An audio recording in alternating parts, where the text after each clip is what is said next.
Hello, good evening, and welcome, ladies and gentlemen, to another exciting and thrilling round of racing action in the Sim Racing Collective GT4 Series Season 3, as brought to you on the premier sim racing platform available only on PC, known as iRacing. That's right, folks, another Monday evening rolls around, and with it, we see our drivers roll around for another intense evening of racing action, and we've been round 5 and 6 tonight. We have made our way back to the US of A for the Sonoma Raceway. Recently rescanned on the iRacing Simulator platform, this circuit has undergone many a name change over its extensive history. Having opened in 1968, this circuit has gone through the names such as Sears Point Raceway, also the Infineon Raceway, and now today the Sonoma Raceway. But regardless of its name, one thing that has not changed over its extensive history is the wide array of sweeping bends and elevation changes that are mated together to make a circuit which is very difficult to master even for the very best in motorsport. But those who get it right, they will feel absolutely satisfied with lap after lap of consistency and can prove themselves to be a very technically capable driver at the helm of their GT4 machine. But where are my manners? Allow me to welcome you all to this live broadcast from the circuit side as you tune in on the one and only place you can catch all this racing action. And that, of course, is on YouTube at youtube.com and search for the Sim Racing Collective, or TSRC. And there you can join the rank and file of many a spectator week in, week out, tuning in and catching all the brilliant racing action as it unfolds. And as we get set for tonight, well, let's take you through your schedule. This being the sprint race round, the second and last of our sprint race rounds this season, our experimental rounds, of course, which see the introduction of 2 races in the evening rather than our single feature race round. Well, as we can see, in just under 4 minutes' time, we'll be making our way into our qualifying session, and we'll be 8:05 this evening in Greenwich Mean Time, that's GMT, or Universal Coordinate Time, UTC, the UK time zone. And after our 10-minute qualifying session, our drivers will make their way out into the circuit for the first of 2 races around here today. That first race, of course, being only 15 minutes in length, the first of 2 sprint races. There's no strategy as such, other than get to the front and hold on to it to the very end, and then we'll take a 5-minute breather before returning for race number 2, and that'll be the 25-minute sprint at approximately 25 to 9 this evening. The race will actually be fast and furious throughout, and who comes away here with a lot of points could be making the way as leader in the Pro or Am Drivers' Championships going into the season finale in a week's time at Bathurst. But either way, whoever comes away today will feel satisfied, there's no doubt about it. And as we get set, in the quarantine booth you have myself, my name is Paul Walsh, also known as TX1, or Britain the Spit, depending on what media you follow me on. Now we're bringing you all your racing action as it unfolds. But coming into this round then, let's give you a recap of what has happened over the last 4 rounds, and in particular, what happened last time out at the Circuit Zolder course in Belgium. Well, everyone's second favourite Belgian circuit last week, we got to see some huge surprises as we open up December with quite the deluge. It was a deluge not just of rain, but intense racing action. And we saw there in our 40-minute feature race round, well, there were surprises aplenty. It was a round which saw wet weather arrive before practice, and the circuit gradually dried out as we went through practice into qualifying and into the race. And it was the transition from the wet tyre to the dry tyre midway through the race that really caught out everybody.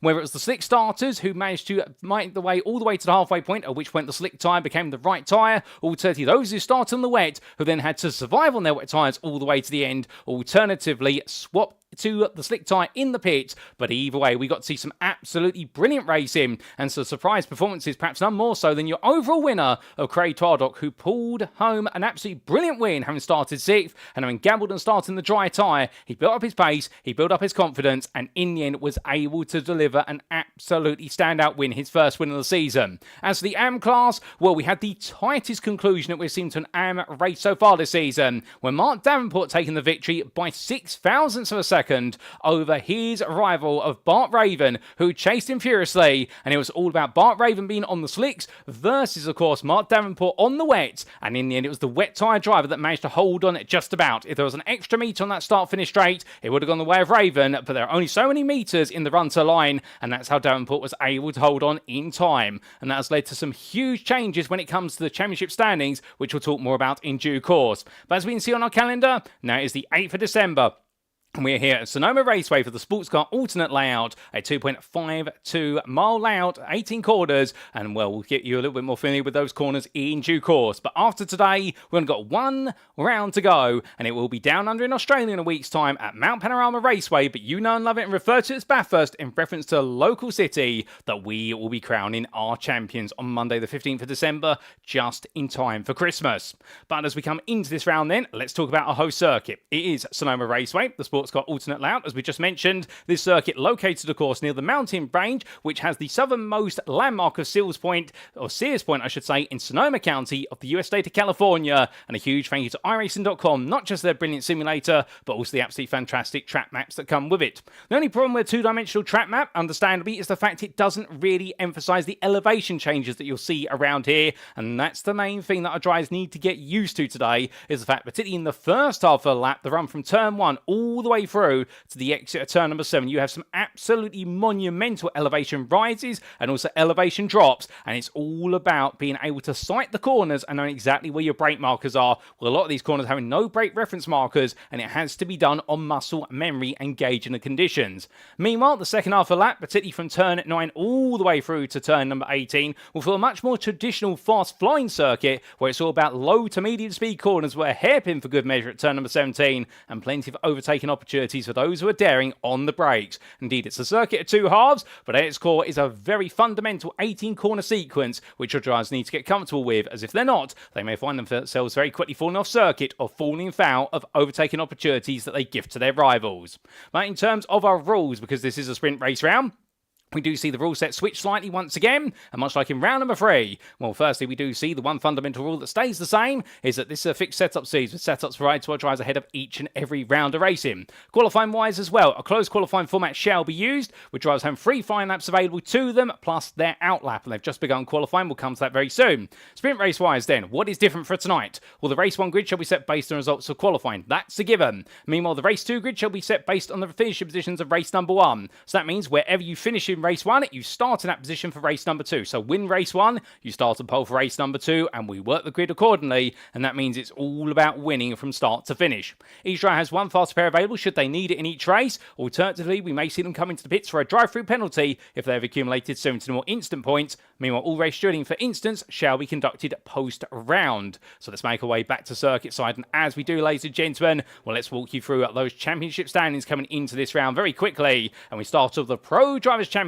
after 4 rounds, and as we can see, Tom Davidson still leads by 11 points, with many of his rivals struggling to make some major ground over the course of Circuit Zolder, in the fact that all of them seem to stumble when the conditions prove to be absolutely treacherous. And Davidson's 5th place finish in the end, despite a 3rd place start, has meant he's been able to hold on it just about by 11 points over Francesco Pettelin, with the absolute motorsport ace lift driver doing very well to recover to 3rd, given his opening lap disaster. But the Italian driver 9, there was a potential win on the cards, but it didn't quite come together. And the same could be said for Alessandro Dalladone, the Italian job driver, who with an 8th place finish holds on to 3rd. He's fallen behind his fellow countryman and is on 83 points to the 82 of Kieran Sharp. The Sim Racing Collective esports driver as well, not having the strongest day in the office, but the one that everyone will be looking out for is the 7th place man of Craig Twardock with that win for MSA Racing, who's leapt to 60 points. But between himself and Sharp, he's got Matt Cheverton and Felix Smoggy. Andrew Pike, Mav Garner and Marlon Schwab complete your top 10 in the Pro class, and you can see there right now the top 4 have broken away, with there being 20 points between the top 4 of Davidson, Pettelin, Dalladonna and Sharp, and it's a further 16 points to Matt Cheverton, who really leads the rest of the field, and his target, of course, is to try and hold on to the top 5 position to the end of the season, if not close the gap to Sharp. At the bottom end of the top 10, Marlon Schwab then holding on for DLR FP1 on 40 points, one ahead of Alan McCain, with the Irishman ahead of the Italian of Ivan Falcone by 5 points, and it's Martin Blankensteiner, Jack Southfield and Nick Clibbins who complete your top 15. With 15 points, they're going to Miles Owens in 16th place, and yet to score any points, Bobby Moss, Lucas Sauer, and also there we do see on 0 points, Louis Hesketh. As for the AM class, well, the story here is a little bit different, where Valerio Petretti right now 13 points ahead for the Italian job, and nobody seems to be able to remove this man from the very top, even if he had an absolutely anonymous round at Circuit Zolder with only a 6th place finish in the class after struggling to 8th in qualifying. Daniel Moffat was the one who needed to really capitalise, but he wasn't on the grid for that round. He did not attend, so the non-start there meant he sits on 83 still, and he's now equalised by Mark Davenport, whose win came at a crucial moment for Manx Racing, and it means he's suddenly got his championship charge on the run, albeit he needs to try and run away from Bart Raven for Cracked Racing, who's right behind him, and knowing that 2nd place last time out really should have been a win and it would have moved him forward. But the Dutch driver has to work with what he's got, and he knows today he's got another opportunity to try and take a win. Craig Murphy sits in 5th for Manx Racing on 74 points, and it's a further 10 points back to Francesco Cordulo for Passione Course, and it's a further 3 points to both Martin Rendell and Clive Baum, with a big pig racing by VRS driver, followed up by Bottle Job Racing's Lenny Hansen, and Valerio Tedeschi, the privateer there, sits in 10th, only ahead of Paul Sims based on result countback. Palamaniti sits in 12th. He's only 10 points ahead of Sam Smith, and it's 10 points to Mickey Ford ahead of Luke Smith on 8, who rounds off your top 15. The FD Racing drives together there, just ahead of the Italian job pair of Vincenzo Carrillo and Nico Martinuso, and on 0 points as well, Joe Pin's there in 18th place. And then we can see rounding off your Amfield, it's Roman Shvetsov and Patrick Den. That's your top 20 of your AMs. So without further ado, ladies and gentlemen, that's how the standings stand after 4 rounds, and we'll drop score in counted 4. And now let's come to our qualifying session, which is well underway. We're halfway through it, as our drivers make the way around for their final flying laps. And, well, what better way to really set the scene then other than get on board with other drivers as they take us around for a quick lap. And, well, we're going to wait until Mark Davenport arrives onto his final lap as we look to Jack Southfield here. But currently the fastest driver out there seems to be Tom Davidson, as we do see the Sim Racing Collective Esports 42 Mercedes absolutely tearing its way around and 1.5 tenths faster than anybody else at the moment. However, will that stand the test of time? That's the question we want an answer to, and we'll have to see, because Davidson right now, we may be 1.5 tenths faster, but we know these tyres get better with each and every lap turned. We've seen that time and time again over the course of the season with the new tyre model and the new physics model for these GT4 machines. They are no longer straightforward to drive as they used to be, and the tyres do need a lot of work to get them into the ideal temperature zone. But Davidson's the highest placed pro and overall driver, whereas the highest placed AM at the moment is Bart Raven. I think here today has come with the one target, which is to win in the AM class and not let anybody beat him. Because you can understand he was disappointed to have missed out by such a small margin at Circuit Soldier when he thought he got the transition from the wet to the dry tyre absolutely spot on. But unfortunately, he did not expect Mark Davenport to be a maestro of the wet conditions, knowing exactly where to put his car to defend against the slick runner. But speaking of Mark Davenport, we jump on board with the Manx Racing driver for a flying lap of Sonoma Raceway. So through the kink of 1 and up the hill he goes then, all the way through the rise and in towards turn number 2. Hard on the brakes, trail braking towards the apex there, completely unsighted he goes over the right hand crest, and now down he goes into turn 3, but it's a very quick uphill run through the left-hander, and then unsighted to turn number 4. Blind at the apex, and then suddenly it comes up near you, and now as he comes down the hill in towards turn number 5, hard on the brakes, and down from 3rd to 2nd. Exiting out the corner here, it's all about patience on the throttle and making his way through the sweeping bend at turn number 6. He gets ready now for the change at turn number 7, the long downhill left-hander, which will gradually spit the car out onto the drag strip. Albeit he's got to make sure he's careful with the throttle here, because understeer is going to be a big element with so much lack of camber there, or negative camber we could say. But then he puts it together very nicely, and now over to the left-hand side of the road towards the wall as he breaks his way into the back section of turns 9 and 10. Through the double right he goes, lets the car run out nice and wide. They're allowed to do that. They are allowed to use a lot of the runoff area there to open up the next corner. And now it's into the S's sequence where the elevation changes are much more gradual, but it's going to be left, right, then left again, as now we see the average apex speed build up. And this is all about managing throttle input. No need for the brake here, as he now makes his way in towards turn number 15 and gets ready through the double left and into the right-hander at turn number 16. Dab the brake slightly to get the weight over the nose and then pitch the car in. And that's the long run down towards the hairpin at turn number 17. Sharp on the brakes here, 170 metres of corner apex all the way down to first gear. And as he exits out, gets the throttle buried, preload differential loaded up on that rear left tyre, and now through the kink of 18 to complete the lap. And what's it going to be for Davenport this time? He was 3rd coming into this final lap in the AM class, and what was the best part there of 11th place, and he jumps up to 9th, 2nd in AM on a 39.397. It's a good lap from Davenport. And in the end, it puts him only the best part of 11 thousandths behind the provisional pole sitter in AM class of Martin Rendell. How about that? And well, Bart Raven has to settle for 3rd in the end, but it's very close between them, as we do say hello there to Shroom1, who says Tom D, as in Tom Davidson, for the win. And indeed, right now, Tom Davidson's definitely going to win in ways here so far with that pole lap of 1 minute 38.271. But look at that top 5. 2.5 tenths separate the top 5, and in particular Francesco Pettelin only 7.5 hundredths off of Davidson's time. Now this does feel a bit of an analogue to VIR in round number 3, the only other round we've had sprint races, because many of you may remember the story there where Francesco Pettelin tried to go for the triple pole position, the win in race number 1 and also the win in race number 2. He did the first 2 items, but he struggled versus Davidson in the second race with the pressure Davidson put on him, and in the end he decided to let Davidson take the lead, so that way he can put the pressure back on Davidson. But the problem with Davidson is, once he's in the lead, he doesn't want to let it go. He's like the child in a nursery or in a primary school. Once you give him a toy, he will not let go of it, no matter how many other kids want to play with it there. And indeed, that's the way Davidson takes the lead of a race. Once he's in it, he is absolutely unshakable. You will have to pry it from his hands. But as we do see Paul Sims park up the car there, does not improve on his final flying lap. Ivan Falcone's on a cool-down lap, as is Mark Davenport. And we are really now in the throes, where with 20 seconds to go, we'll very shortly be seeing all the drivers make the way to the grid for the first race of the day. But it's Tom Davidson on pole with Francesco Pettin alongside him, much like at VIR, but the roles are reversed on the slots of the grid. And in the AM class starting 8th is Martin Rendell, who returns to pole position there once again, head of Mark Davenport. And well, just a bit behind him is Bart Raven, who'll be starting in 11th. But that's qualifying complete. It's now time to head to the grid for race number 1 of our 2 races here at Sonoma Raceway. So as the drivers make the way onto the grid, this is how they'll line up for the first of our 2 races in round number 5 of the Sim Racing Collective GT4 Series Season 3, as brought to you on iRacing. Tom Davidson takes pole position for the 15-minute short sprint for the Sim Racing Collective Esports. He is joined on the front row, less than a tenth between the two of them, by the Italian stallion of Francesco Pettin, the absolute motorsport ace-lift driver, putting together a brilliant lap, but it wasn't quite enough to beat Davidson, but so close between them, indeed you could cut the tension with a knife. You can add to that the fault that only 600ths behind him was Jack Southfield for the Sim Racing Collective Esports, and a brilliant effort there from Southfield, no doubt about it, in the 98, and he was ahead of Alessandro Dalladone for the Italian job, and indeed right now 2 Britons on the left, 2 Italians on the right, and indeed it's going to have a little bit of a national battle vibe there, just as much as it will the teams and the individual drivers. We'll then carry on the theme of Britons on the left-hand side of the grid for Kieran Sharp, who starts 5th for the Sim Racing Collective Esports, but there'll be a Briton on the right-hand side of the grid as well, on the 3rd row of the grid, with MSA Racing's Craig Twardock once again starting 6th. He seems to like starting 6th for Twardock, and therefore could he be on an opportunity to win the race today if we take Circuit Zolder, albeit we're expecting much more stable conditions here and a lot of sunshine.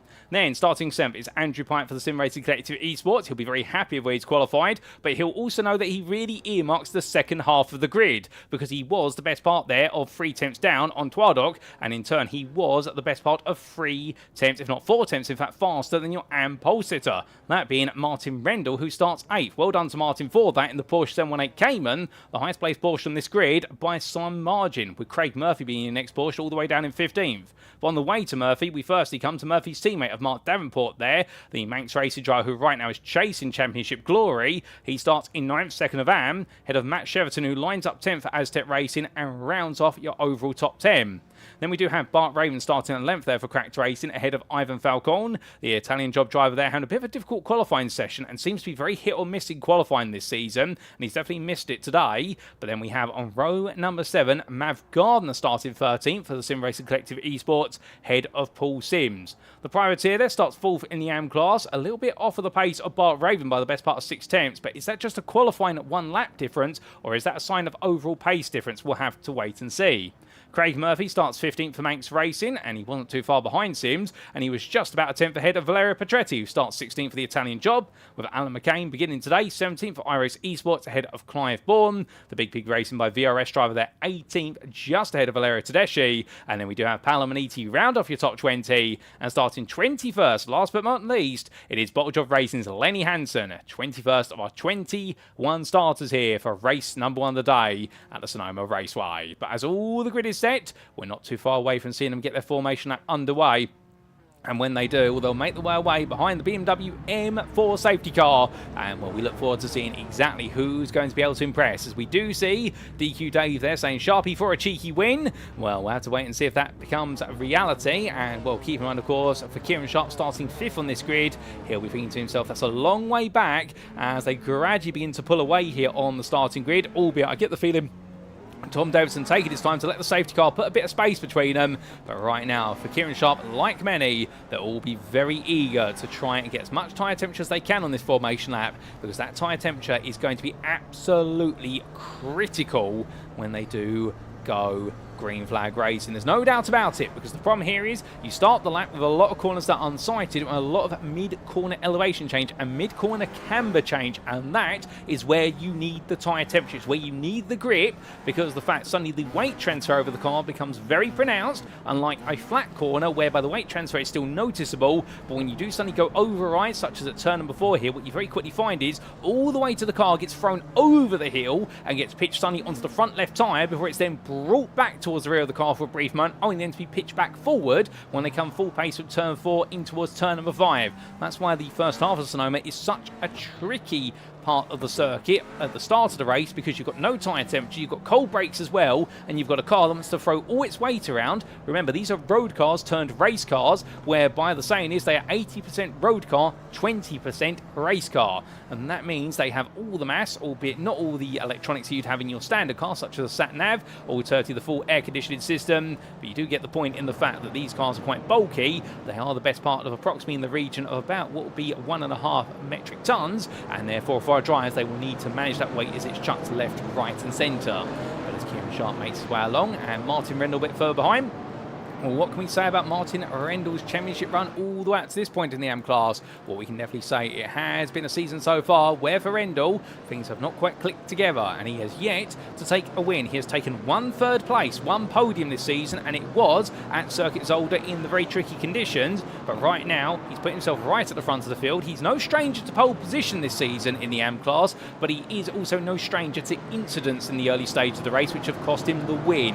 Can he finally break the bad luck duck and instead find his way, absolutely ruin his way to the top step of the podium in AM? Well, we'll find out after 15 minutes in this first race. If he can do it in 1 race, he may be able to do it in 2. And there's another factor here as well. If you are Martin Rendell or 30 Mark Davenport, you want to get a good start here. You want to overtake some pros, because if you can get ahead of some pros at the end of race 1, you start ahead of them in race number 2, and it gives you even more of a chance to run away from your rivals. How all that will come down to what drivers decide to do here, and they're the ones who will control their destinies, no doubt about it. As we look a bit further down the order, Alan McCain, well, perhaps he's the biggest surprise, starting all the way down in 17th place. He's got a lot of work to do from towards the back of the grid, and he needs to pick his way past a lot of AMs very quickly. But without further ado, ladies and gentlemen, as we look to the front of the field, well, we can see the safety car there, and Tom Davidson right in the rear of it, but he will take us green very shortly for the first 15 minutes of racing action here at Sonoma.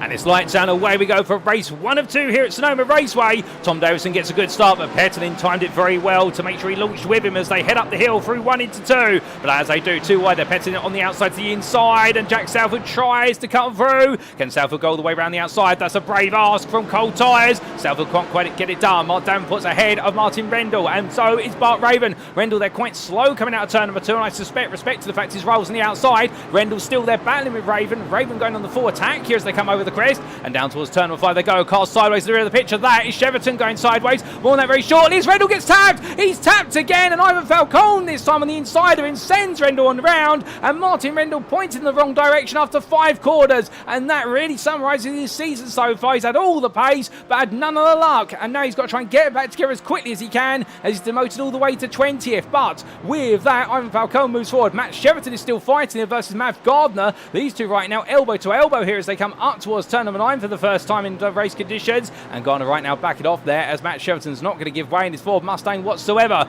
A cheeky Pete there from Valerio Petretti as he looks up the inside of Craig Murphy, and Craig Murphy has found his way all the way up into 2nd in the AMs. That's a phenomenal start from Murphy, and something tells me that right now he's not wasted any time here, whereas others have got it all wrong. Bart Raven's fallen back. Hold up, somebody on the grass. They're mobile cars on the grass. That's Maniti, and also the BMW Lenny Hansen. I don't know how they got there, but that's where they've gone, and they get themselves back onto the circuit. It's drama early on in the AM class. We'll get some replays of that when we can, ladies and gentlemen, let's assure you. But right now, it's all guns blazing at the very front of the field. Here's Craig Twardock. Well, he started in 6th. He's up to 5th. He's got ahead of Andrew Pike and Alessandro Dalladone. Dalladone is the one who's lost the most places inside the top 10 so far. 3 places lost overall and in pro. And right now, he tucks back in for the Italian job as they come towards the end of one of many a lap they'll do here today in the US state of California.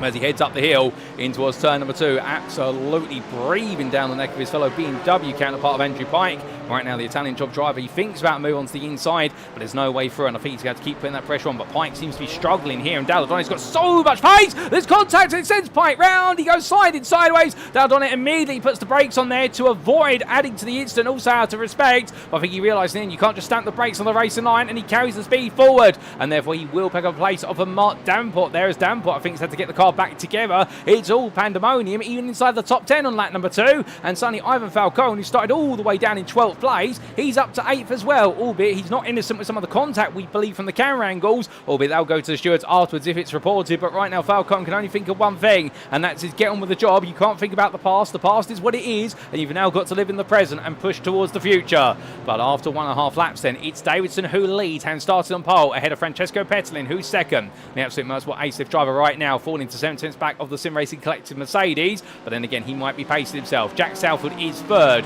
and right now the top 3 are exactly how they started this race, and then you see the changes. But Kieran Sharp moving from 5th to 4th early on for the Sim Racing Collective Esports in the McLaren. He looked fast in practice, but the pace wasn't quite there in qualifying, and Craig Twildock sits in 5th. Alessandro Dalladoni is now back into 6th place, but still oh my good lord! Dalladoni there, I think, misanticipating just how much width there is to the road versus where the pit tyre barrier is, and I thought he was going to go straight into that. I don't know about you guys and girls at home, but here in the content with the cameras we have, I thought Dalladoni was certainly going into it, but not quite so. But he's 6th ahead of your AM leader of Mark Davenport, who is 7th.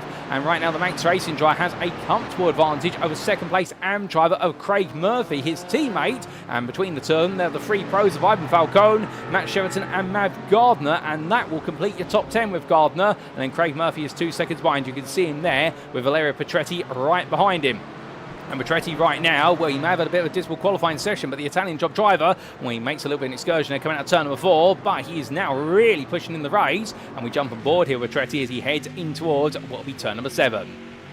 Now, given the way he started this race, I think the confidence will be building for your number 15 driver here. And remember, of course, Petretti at Alton Park earlier in the season had an absolutely brilliant run of racing there, and his confidence has really grown since the season over. We've seen Petretti really look happy in his car, albeit in the wet conditions at Circuit Zoldi it was a different story. But when we do have relatively stationary conditions, we're not seeing any risk of rain, or indeed we don't have too cold a track temperature, Petretti does seem to really come together. And these conditions here in California are going to be absolutely primed for what the Italian driver will want. He'll settle into the car. The only problem is he's behind a Porsche Cayman in front of him, which on paper you'd think is probably not the quickest car in GT4 based on what we've seen this season. Definitely when it goes to the grass like that and Craig Murphy rejoins, but we're going to say it'll be very quick through the corners here, but not when the driver runs wide. And Valerio Petretti moves into second there, but he makes the same mistake as Murphy, carries too much speed and enthusiasm into turn 16, and in the end his enthusiasm gets the better of him, and Murphy will take the place back. So both drivers there proving they're not absolutely faultless, and Clive Bourne now jumps onto the back of this, as does Paul Sims and Andrew Pike. So therefore this is all getting a bit closer, as the Sim Racing Collective Esports Pro driver here is all over the back of this and wondering how exactly he can now move forward. As they all make their way onto another lap, we need to move backward in time, and we take a look back at the opening lap, beginning with the green flag. So this was when we did go racing. It was a good start, to be fair, from drivers up and down the field. Davison in particular really tried to nail the start, but you see how Petlin actually positioned himself slightly backwards there to be able to see the front right tyre of Davison and know when he decided to go. Now, they stayed relatively static, although Southwood tried to go around the outside, and it got a bit closer further behind here as they made the way over the crest. Now, the big question mark is, what exactly happened to Martin Rendell in all of this? That's who we want to know what happened to first, as they made the way up the hill. He was battling side by side quite hard there with Bart Raven, and as they made the way over and down towards turn number 5, we're going to see Ivan Falcone come right up the inside there, and Falcone made the contact. Raven went round of his own accord by looks things on cold tyres, and Rendell was turned by Falcone to a degree, but also I think their cold tyres added to that and made it even more dramatic than it was. So that's how it went wrong for them. Further back, we had this for Alan McCain, the iRacing Esports driver, who had already gained some places at the start of the race. They made his way through turn 3, too much steering lock there and power, and the car goes spinning around and towards the grass, but thankfully not into the barrier. We had this for Matt Sheraton, meanwhile, as he made his way down in towards the break-ins over turn number 5. Somebody got it wrong in the rear. That was Clive Bourne. Not quite sure how that happened. And this was Sheraton having to take evasive action there. And well done to Matt for doing so. He really picked the right time to take that evasive action. It all went a bit wrong, however, those who he managed to avoid. We had then this for Lenny Hansen moments later. This was coming out of turn number 10. Hansen battling side by side with the 918 there. That being the car of Paul Sims. And, well, Hansen, in the end, went into the corner and the car went completely round him. And the same for the 72 of Palamaniti.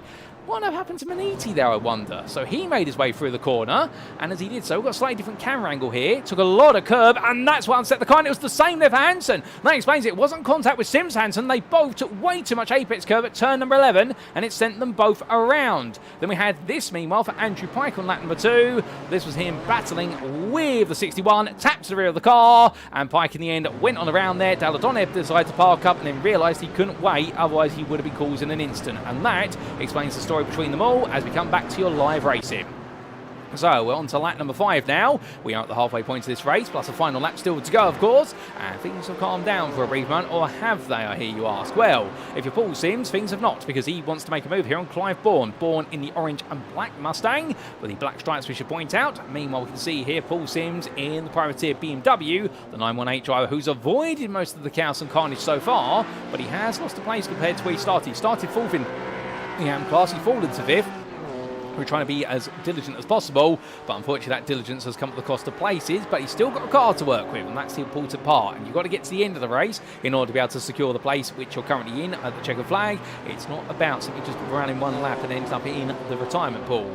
As he makes his way out of turn number 16 in towards 17. Sims right now taking a look up the inside there. That's more to gauge his braking mark and try to understand exactly where he can look from over on the inside. But Bourne makes a complete ham sandwich of the hairpin. And as they come up towards turn number 18, he's going to go defensive here all the way up the hill. Sims will look all the way around the outside into the kink of 1. Set himself up for the inside of 2 as they compress the cars going up the elevation change here. A really big compression. And Sims has to wait as Bart Raven watches on from behind. And we ride on board here with the cracked racing driver.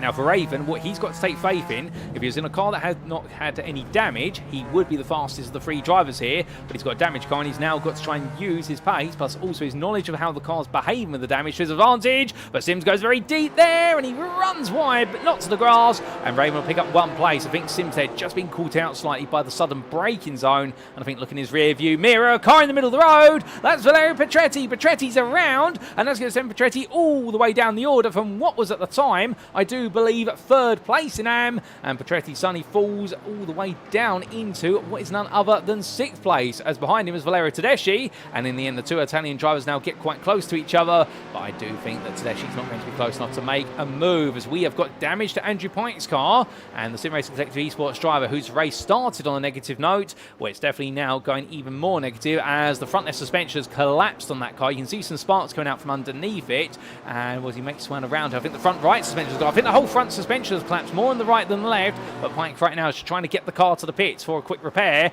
I think that's going to be a struggle, but he's going to try and do it even if he has to take a bit of a rally cross approach.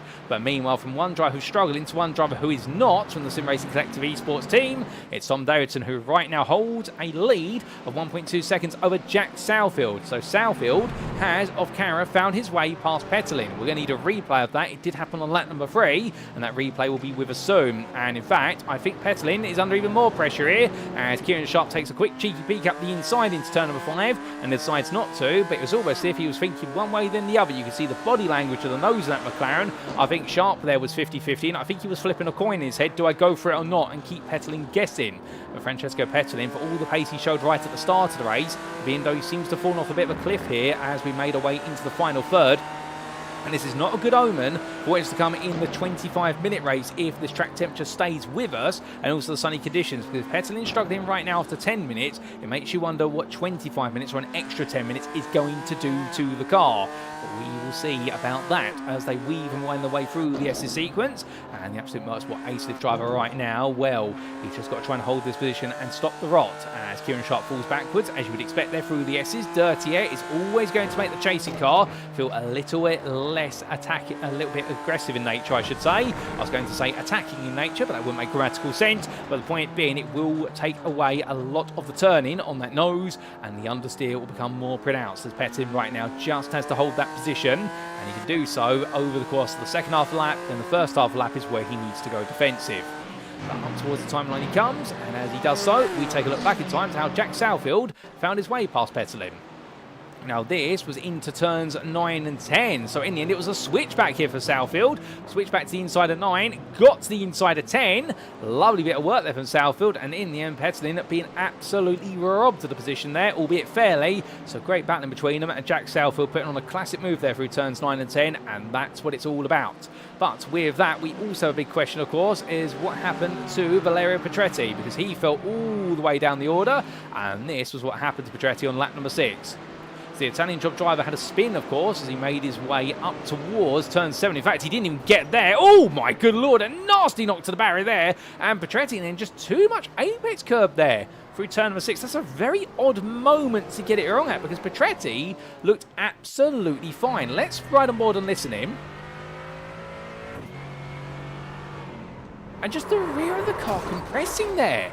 I've not seen that in a very long time. Somebody getting it wrong through the fast right-hander. The only thing I can think of was he took quite a tight line and a bit more steering lock than normal. And as a result, as he tried to accelerate in 4th gear, the rear left tyre just became slightly loose and it pushed the rear of the car around and triggered oversteer. A very odd instant there for Petretti. I think he'll be going with the team after that one to try and analyse what exactly went wrong, because 9 times out of 10, he's never going to get it wrong. 99 times out of 100, he's not going to get turn 6 wrong. But there's that one time where it did go wrong. But meanwhile, as we come back to your live racing, what's going right here for Matthew Cheverton is a move, or is it? Because, yes, he gets the move there on Ivan Falcone, but here comes Mav Gardner. Gardner picks off one. Is he going to pick off them both? Yes, he is. He gets to the inside of turn number 17, gets it nicely parked in the apex, and Mav Gardner there really playing the role of the opportunist. And Cheverton, well, he's going to come back in as quickly as he possibly can. 1.5 minutes left on the clock. They have one more lap plus another, and as they make the way up the hill, right now, Cheverton's there on the inside, but is it enough? Because by the time they get to 2, Gardner's got the inside of the second corner in the sequence, and that's going to give a bit of an advantage. But Cheverton could hold his inside line now in towards turn number 3. He'll get that advantage back, only for a brief moment, because it's going to switch back to turn 4 with the outside, but he does so. Gardner goes deep, and Matthew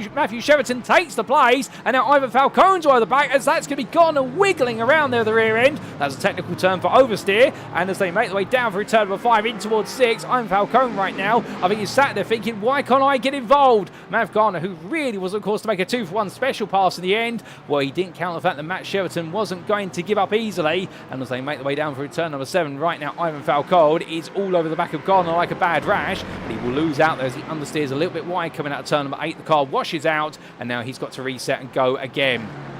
Further back, we do have Martin Rendell picking up the places gradually. Remember, this is your pole sitter from Am, who's fallen all the way down the order after that contact with Falcone into turn number 5 on the opening lap. Well, Rendell right now looking for a move on Valerio Petretti. Looks one way, then the other. Really trying to use the better handling characteristics of the Porsche here to go for switchback moves. It's going to work nicely. He gets a nice tight exit line. The only problem is, if he can't get Petretti to back off, Petretti will now have the inside into turn number 9. However, the one advantage that Rendell does have, he has more of the corner to his advantage. He can use all the space around the outside, and that's what he plans to do. As you can see, Petretti chucks the car at the apex, and here comes Lenny Hansen. Hansen goes for it, mounts the curb, and Lenny Hansen in gets turned around there. Now, Hansen would argue he had a right to that inside line, and Rendell slammed the door on him. Rendell would argue, well, all he was going to do is go onto the apex curve to try and make a move happen that wasn't safe to do so. So therefore, I think Lenny Hansen right now will be a little bit infuriated by that one. I think Martin Rendell feels, though, that's the second driver now who's trying to dive up the inside, and he's not having any of it. But from then, we come back to the very front of the field, because we are onto the final lap. Time has gone beyond 15 minutes, which means this is the last tour of the circuit in this 15-minute race. We're getting 10 laps in, and Tom Davidson, who was able to break away, suddenly has Jack Southfield for close company right behind him as we jump on board with the Aston Martin V8 Vantage driver, the only one running the Aston Martin this season. He's a very brave fellow to do so, many would say, but right now he knows something everyone does not, it would seem. And Southfield is looking very quick here as they use all the road, they use all the real estate there, or value-added tarmac. It's VAT, and coming out to turn number 9 in towards 10, 11 and 12. Well, right now Southfield closed, but can he find a move? It doesn't seem feasible right now. He's running out of opportunities here. He needs a really good run going through 15 into 16 to the left, into the right here. If he does, he might have an opportunity to lunge it into the hairpin. So through the right-hander of 16 they come.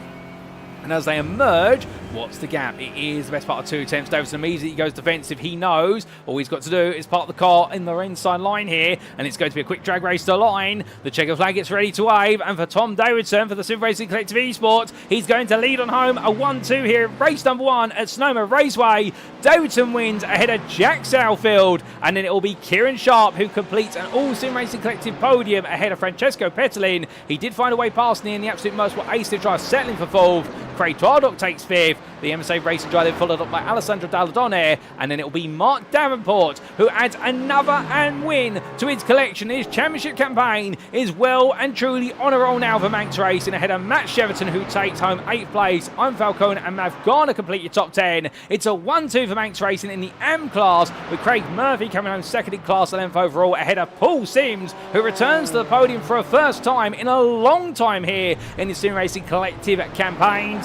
Well done to Paul ahead of Bart Raven by 7 attempts at the close, and it'll be Clive Bourne who makes it a brilliant 5th place finish there for Big Pig Racing by VRS, digging deep and does exactly what he needs to in the 807. Martin Rendell in the end will have to settle for 6th place in AM, or what was a rather frustrating 15th overall, but he's got to recognise the fact he's got plenty of opportunities in race 2 to improve from there. Valerio Petretti takes 7th in AM, 16th overall ahead of Valerio Tedeschi, and it'll be Lenny Hansen ahead of Alan McCain, and Paolo Maniti will be your last finisher just ahead. In fact, it'll be Andrew Pike who's your last lead lap finisher, 21st or 21 starters, and it's great to see them all make the way to the checker flag. But with that, ladies and gentlemen, that is our first race complete, and with a 3-minute break now for our drivers to take a bit of a comfort break, well, let's take you through those provisional race results subject to any stewards' inquiries from race number 1, and here they are. So race number 1 saw drama in the opening laps, particularly in the midfield. But at the very front, there was no such drama for Tom Davidson for the Sim Racing Collective Esports, who led home a 1-2-3 for the team, ahead of firstly Jack Southwood, who came through and put pressure on Davidson on the final lap, but it wasn't enough to try and find a way to take the win of the race. Kieran Sharp finished 3rd there for the Sim Racing Collective Esports, just outpacing Francesco Petalin to the podium, with the absolute most will ace to try him to settle for 4th in a BMW that started strong in the race, but seemed to really struggle in the final half, where tyre life seemed to go against the Italian's car. Craig Twardock took 5th place for MSA Racing, another solid effort there from the 200 drive, 1 place gain from where he started, and Alessandro Dalladone, one of the biggest losers inside the top 10. The Italian job driver asking himself, where did it all go wrong? And now he knows he's got to try and pick up the pieces once again. They were all pro drivers, and then you come to your AM winner, Mark Davenport, who took 7th place overall. The Manx Racing driver there delivering a very solid drive for his first race of the day here at Sonoma Raceway. But now he knows he needs to try and make it 2 from 2, but he's got plenty of real estate with which to do it, because behind him were 3 pros. In 8th, it was Matt Cheverton for Aztec Racing, head of the Italian jobs, Iron Falcone, who definitely put on an aggressive race number 1, but that aggression may get him caught out in the stewards' room after the racing today.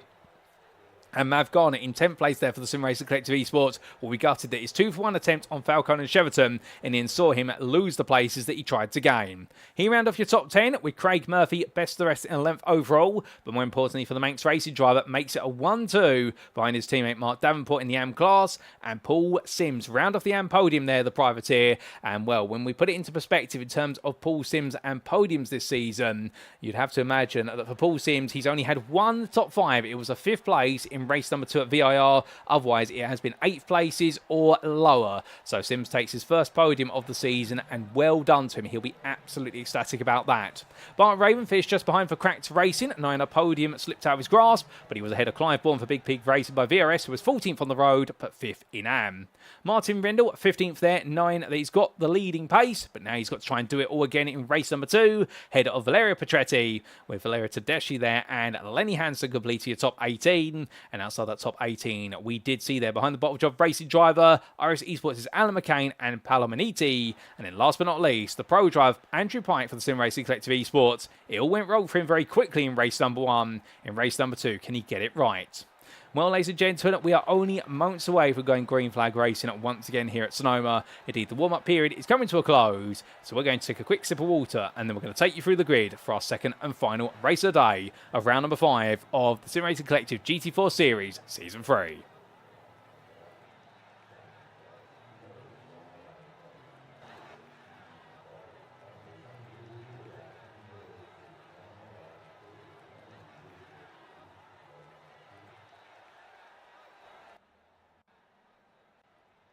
So as our drivers make the way to the grid for their second and final race of the day here at Sonoma Raceway in the US state of California, this is how they'll line up based on where they finished in race number 1. So Tom Davidson, can he do the triple today? He took pole for race number 1. He won race number 1, and now he just needs to win over 25 minutes here in race number 2. Confronting the Sim Racing Collective esports driver is his teammate Jack Salford, who seems to have a lot of pace in the Aston Martin V8 Vantage, particularly later on in the race. So can Salford potentially jump ahead of him? That is a big question mark, as there are question marks around the McLaren 570S of Kieran Sharp. He seemed to gradually come on as the race went along. Can he find a way to get into the lead battle? We'll have to wait and see. He'll be joined on the second row of the grid by Francesco Petelin for Absolute Motorsport Ace Liv, who will need to try and find a way to get the BMW to calm down later on in the race, as otherwise he may be at risk of losing more places. And the first driver to love to take those places off of him will be Craig Twardock, who starts in 5th for MSA Racing.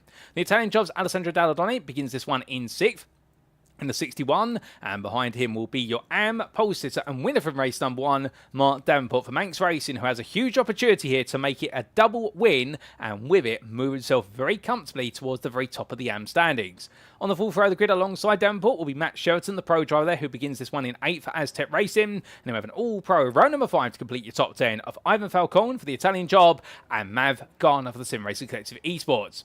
Craig Murphy begins this one in 11th place, the run-up in the AM class there. Can he for Manx Racing hold off the AM tide behind him and make it another 1-2 for the Manx Racing team? Paul Sims will be the primary candidate to try and prevent that, starting 12 and looking to make it back-to-back podiums here in his first 2 podiums of the season. If he can't, then right behind him will be Bart Raven for Cracked Racing, who immediately wants to return to the top step as quickly as he can, if not the rest of the podium. And the Dutchman will be followed up by Clive Bourne for Big Pig Racing by VRS, who definitely looked quite strong as the race went on over the 15 minutes, but what does an extra 10 minutes do to his car? We'll have to wait and see. Martin Rendell, well, we know he's the fastest driver and based on a single lap in qualifying, but after that knock in race number 1, will he be able to recover? Could he potentially be on the podium, if not the winner in race number 2? If not, in the 8th row alongside him will be Valerio Petretti, another driver as well, had a very frustrating race number 1 with the car coming loose at turn number 6, complete of his own volition it would seem, and now he's got it all to do from 16th place. Valerio Tedeschi starts 17th ahead of Lenny Hansen for Bottle Job Racing, and then we do have your final 4 row of the grid to complete your top 20, consisting of Alan McCain for iRacing Esports and Paolo Maniti, the Privateer. Andrew Pike completes your top 21 there, and with it the entire field for the Sim Racing Collective Esports, and he starts at the back of the field. Now he's got nothing to lose but everything to gain, and therefore can we expect Andrew Pike to be tearing his way through the field? Well, we'll soon find out, ladies and gentlemen, because the grid is set and we are waiting for our drivers to pull away. Well, when they do, it'll be behind the iRacing official safety car there, the BMW M4, with which we'll see our drivers make the way off into the distance, albeit the older generation M4, if I'm not mistaken, being of the F82 generation, whereas we're now in the G82 series. And as all of the drivers sit on the grid, they'll be very excited to go racing. But for Tom Davidson, will there be some nerves as well? We'll have to see, because alongside him is Jack Salford, a very fast Jack Salford, who went to play the game of being aggressive in race number 1 on lap number 1. But can he now do what Francesco Petin was unable to do at the start of race 1, which is find a way past into turn number 2? He's on the outside to inside line, so the theory is if he can nail the start, he'll be there. And of course, the one thing the pole sitter has is the right to control when we go green flag racing, and it's all about the anticipation, and that will be key. Meanwhile, for Mark Davenport, well, as you see him make his way around, and we do jump aboard, Davenport here, he'll be thinking to himself that this is such a good opportunity. He can't afford to miss this opportunity. That's the important question mark that hangs over him. And indeed, right now, the AM Championship definitely has been a story, you could say, in some respects, of several drivers missing some big results as the season has gone on. And Davenport right now will have to think to himself, what's it going to be here today? Can he piece it all together? Can he put all the jigsaw pieces in the right order and give himself that double win that will bring him right into contention for the crown? Many a driver behind would hope that they're able to get close to him, none more so perhaps than Bart Raven, who you see a bit further back here. And the Cracked Racing driver had a bit of frustrating opening lap. He had to pick up the pieces when it all went wrong, albeit he was able to do so quite well, but just missed out on the podium. But here we expect it to be in full force once again, and over 25 minutes, he may just have a little bit more time to make that progress. And that's another important factor as well. Cast your mind back to round number 3 at VIR, where we went from the 15-minute race to the 25-minute race. What did we see with the extra 10 minutes? We saw some drives fall off a cliff after 20 minutes. Perhaps none more so, of course, than some of your BMW drivers out there who seem to struggle with tyre life, whereas other drivers, such as Kieran Sharp, for example, in his McLaren, really came into their own as we went into that final 10 minutes. It's a bit of an unknown, and the conditions have stayed relatively stable, so therefore, tyre life will be a factor they need to manage a little bit, and it can lead to some drives who are out of position. If they take their time, such as Valerio Petretti, they may be able to make some progress. They haven't got all the time in the world. This is not a 40-minute feature race. Indeed, it's 15 minutes or less than that. It's only 25 minutes, but there's a little bit of strategy to be had here at a tactical level. Do you save the tyres in the opening 5 to 10 minutes to give yourself longevity deeper in the race, or do you go all in to gain the places and then have to try and hold on to them at the end? Only the drivers can decide that, and finding the balance can be just as critical. But as they all wind their way on around and down towards what will be turns 15 and 16, we're not too far away from going green once again. We do look a bit further back there to Paolo Maniti and a Ford Mustang that end up in the grass here on the opening lap. Can he keep it on the tarmac this time and try to make his way forward? Because we know he's got a lot of pace in that Mustang, but he's not had the opportunity to really show it so far today. We'll see all that and more because, ladies and gentlemen, it's the Tom Davidson once again to take us to the green flag. But for this time, for race number 2 here at Sonoma Raceway, it's a 25 minutes of racing in round number 5 of the championship.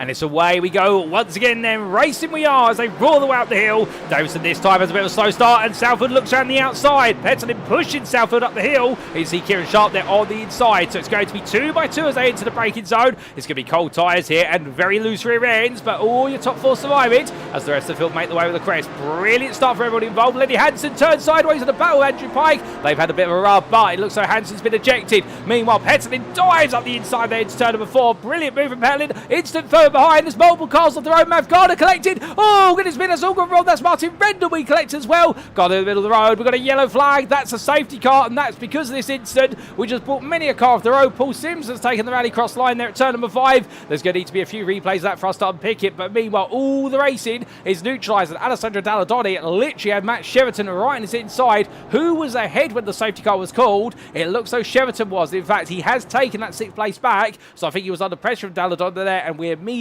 neutralised the racing for this lap, plus most likely at least another 2. Hold up a second, is that what, somebody's front bumper hanging in the air? I think that's a front bumper coming off the Mercedes behind Andrew Pike of Alan McCain, and that bumper has definitely been digested by the tarmac or gone underneath a car, because right now the 212 is missing its front bumper. It's missing a lot on the front end of the car, but goodness me, what an instant, which has definitely brought this race to a bit of a pause as Mav Garner's had to tow to the pits, and we've got several wounded cars going on around.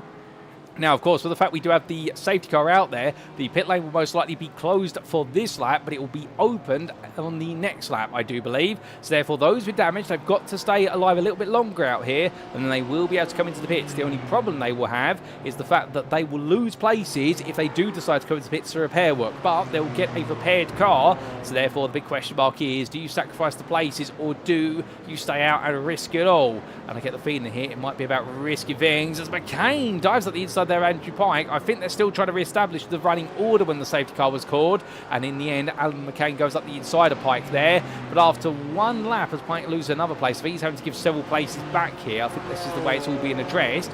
Well, the order as it stands behind the safety car is Tom Davidson leads then, head of Jack Southwood, who put the pressure on at the start but wasn't able to seize the initiative. Then it's Francesco Petzolin, who was able to squeeze his way ahead of Kieran Sharp, followed by Craig Twardock, and then Max Sheraton. That's your top 6. Alessandro Dalladoni is 7th. Then you've got your AM leader. He was your pole sitter and winner for race number 1, and Mark Davenport. He's in 8th.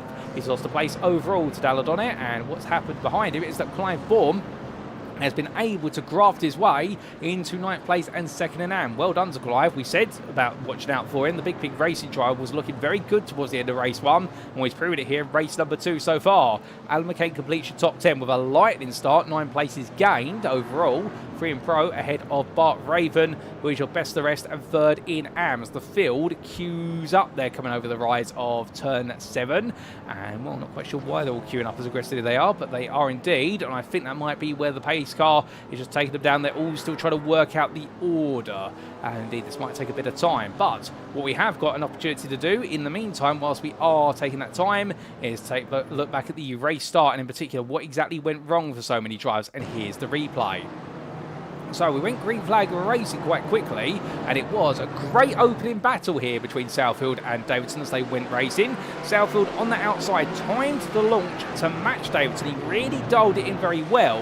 As they made the way up the hill, you'll see on the outside to inside line, he just didn't quite have the final 5% he needed to make the move happen. Because yes, he managed to get on the inside all the way around the corner, but a little bit of oversteer cut off the apex meant that Davidson was able to take the place. Now, we look further back, Lenny Hansen was ejected early, so it all went wrong for Hansen before he even managed to get it right, unfortunately. As they made the way over the hill, Palomaniti is going to come into the scene of an instant. That's already happened. There's cars away over the road. The 49 there being one of them, Craig Murphy. But we need a bit more of a replay of that as we take a look back at what happened to Lenny Hansen. This was an alternative camera angle. What happened to Hansen? Side-by-side rub there with the 57. That was with the 57 there of Andrew Pike. I think it was just two drivers converging on a single racing path.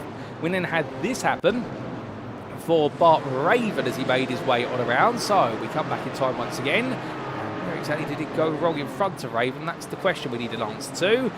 The way up the hill, the correct racing driver here will see Gardner side by side. Oh, goodness me, and Bart Raven, they're being collected by Mav Gardner and onto the path of Martin Rendell, and that explains what happened there to Rendell. Mav Gardner in the end collected Raven. Raven was out of control and in the end collected Rendell, and well, it was an absolute nightmare moment. So something tells me that Mav Gardner might have been at the core of all the madness. He was side by side there with the 49 of none other than Craig Murphy, and in front of him it was the Italian job car of Ivan Falcone that went around, and that started the domino effect, and the dominoes fell as quickly as that. So it was Ivan Falcone who got it wrong, and then everybody else was really in the scene of an instant of a bit of a nightmare. Here is the replay, and we do take a focus here on one of our cameras to Ivan Falcone from the Italian job, and this should give us the final pieces in the puzzle.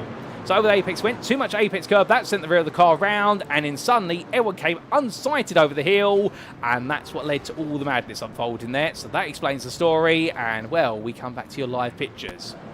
And in good time as well, because I believe as the drivers make their way around now on their third lap, we are not too far away from going green flag racing. The safety car does still have its lights on, and we are expecting the lights of the safety car to go out at the end of this lap. So we should be going racing at the end of this one. We may have an extra lap behind the safety car. We'll wait to see. It will all come down as well to the fact we've got a couple of cars in the pit lane, Ivan Falcone and also Mav Gardner in particular. Gardner is 2 laps down at this point, so therefore he's in this race, but he is down multiple laps, so he's going to need a bit of a miracle to be able to catch up. Never say never. Anything could happen in motorsport, and it normally does. Ivan Falcone, meanwhile, in 20th, he is on the lead lap, and he will be given the right to catch up to the field. So I have a top 20 on the lead lap that can effectively go racing, and a 21st driver right now who's just out there to see if he can pick up some places later on in the race, because you never know what can happen. But as all the drivers tiptoe the way around, they do come to a near halt as they make their way towards turn number 7. The safety car definitely, I think, they'll be hoping could pick up a bit more pace. We'd love to see it go a little bit quicker, but understandably, it is the automated iRacing safety car made to hold a particular speed and make sure the field stays as closely bunched together as possible. But what that does do is it means you don't have much speed to try and inject some heat into the tyres, and that causes problems. Perhaps less so when you're up the very front, such as Tom Davidson, as the lights are off the safety car. So we are going racing at the end of this lap, which is great to see. It means we will have approximately 17 minutes plus the final lap to go. We've only really burned the best part of what has been 6 minutes of racing. So this is going to turn into a race that is almost as long in a way as our 15-minute sprint as we get if we get green flag racing for the remainder of it, if not a little bit longer. But the key thought process for several drivers will be in the fact that it is going to be one of those races whereby everybody right now is going to be trying to get their tyres back up to temperature as quickly as possible. Now Davidson is going to be absolutely pushing the safety car along as much as he can. I think that's patience starting to wear things. He wants to get away from Southfield. Notice Southfield is holding back a bit. This is intentional. What Southfield wants is a run to get onto the back of Davidson when we go green flag racing, and if he can, he's going to give himself a bit more room to charge after Davidson. He might be able to make the move into turns 1 and 2 if he can. But Davidson will control our restart here as they make the way past the pit lane entry. We'll see the safety car peel off to the right very shortly, and in fact there it goes, and that's Tom Davidson to take us back to green flag racing here in race number 2. Now the final corner he goes, and Davidson wastes no time in resuming this race. He knows what he needs to do. He times it right, and we are green once again, ladies and gentlemen. We have got 17 minutes plus the final lap left on the clock, and Tom Davidson leads this race up the hill as all the field stays incredibly close. But further back, we've already got some fighting. It's the battle of the Valerios. Petretti ahead of Tedeschi as he looks up the inside in towards turn 1. That's going to be for 5th place in, and we've had somebody go to the grass there. My good lord, that's not the way you take the opening corner. That's Clive Bourne, and somebody else has got it rolled further back. Oh, goodness, that Miles Davenport. That's Davenport who's gone around. Davenport's had a spin coming out of turn number 2. Was he aided or not? I do not know. But there's drama. There's even more drama. Tom Davidson's fallen down to 3rd. Where on earth has Davidson gone? I don't know in terms of to cause that. But Francesco Pettelin's moved up into 2nd. Davidson's going to try and get the place back immediately. And Davidson is struggling for grip right now. I wonder where he's gone to the grass and he's picked up a load of marbles and dirt on the tyres. And the tyres are saying no. But as they make the way upwards towards turn number 9, Jack Salford is in to lead this race. And Pettelin's up to 2nd, with Davidson in 3rd, and Twardock is all the way down in 4th. And in fact, Kieran Sharp's had a very poor start as well. We've had multiple drivers have difficult starts this one, so therefore there's a few stories here to meet the eye. I think Kieran Sharp's had it off track, and we'll get a replay of those when we can. But things are finally setting down, and in all of the madness, well, there's Andrew Pike, who's running in 8th place, but meanwhile just in front of him, and that is your AM leader now, Bart Raven. I don't think he's going to quite believe it here, the cracked racing driver, if he's been able to avoid all the chaos and carnage, and it has just simply happened around him.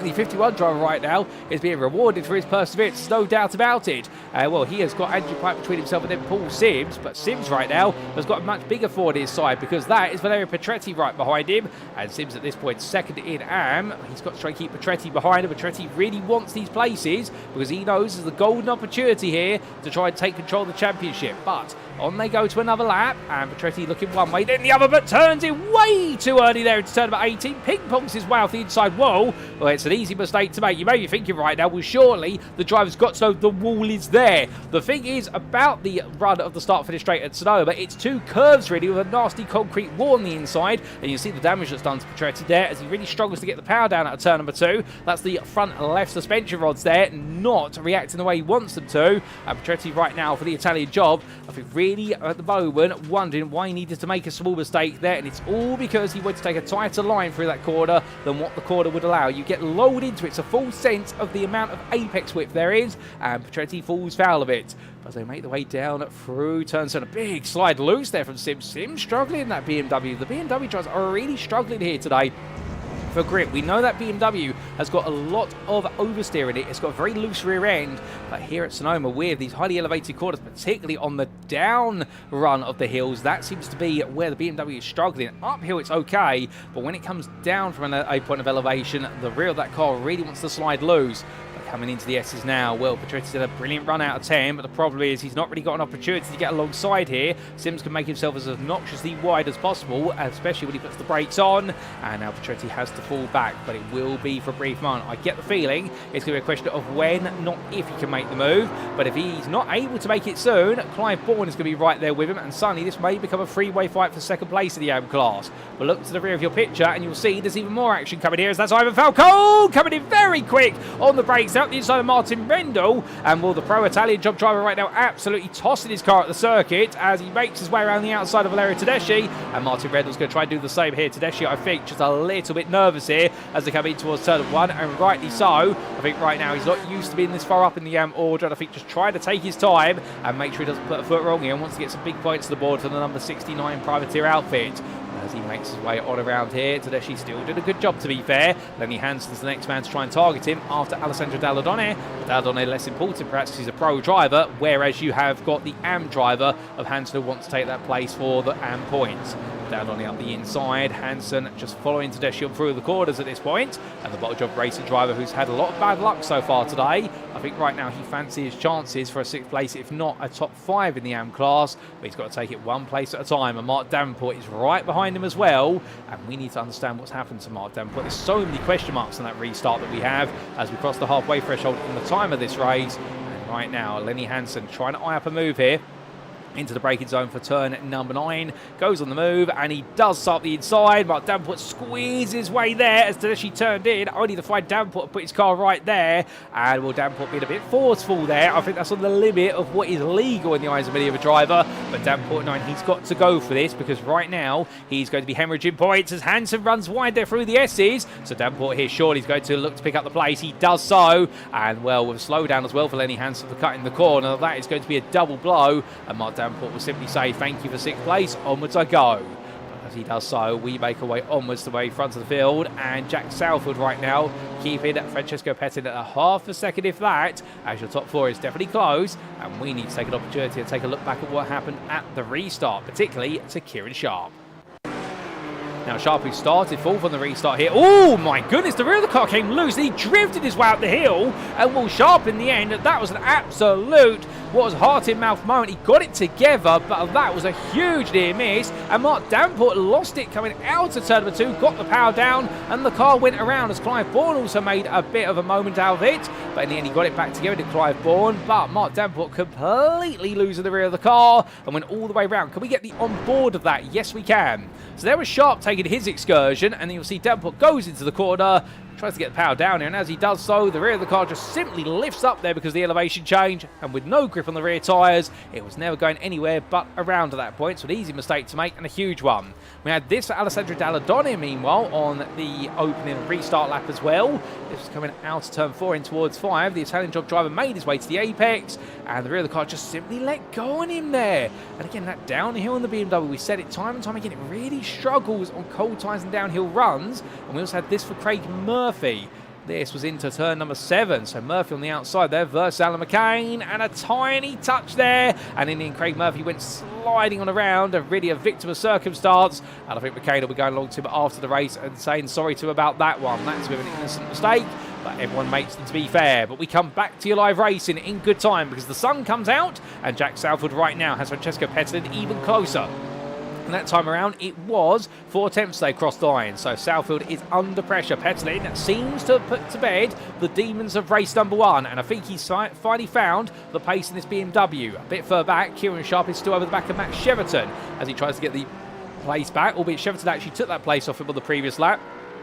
And now they're going battling once again. Albeit Kieran Sharp here, I think, very eager to try and poke his way through. And the McLaren has definitely got a lot of quarter speed compared to the Ford Mustang. But the one thing that Mustang has is straight line acceleration. We know it's the quickest car in a straight line, even over a short distance. But Sharp's got the bravery under the brakes. And as they make their way down through turn number 7, 2 wide on entry, 2 wide on exit. Sharp's got to be careful here, of course, because he's got to let Cheverton have some racing room. Cheverton uses the right amount of room to make the move stick. And therefore Cheverton holds the place. As Sharp now looks around the outside. Is this a switchback? No, it's all the way around the outside. Sharp's going to go for it here, but runs out very deep, and as a result he brings it back on, but he has to fall back into position, and therefore right now Matthew Sheraton is now starting to become a little bit of a rolling roadblock here, albeit all fairly, as they roll their way into the S's sequence, and we jump aboard the front bumper here of the 23 from the Sim Racing Collective Esports. This McLaren is looking very agile through the corners, but the problem is these drivers right now are just proving to be a little bit different between each other as they roll their way onwards, and that Ford Mustang is just able to bolt away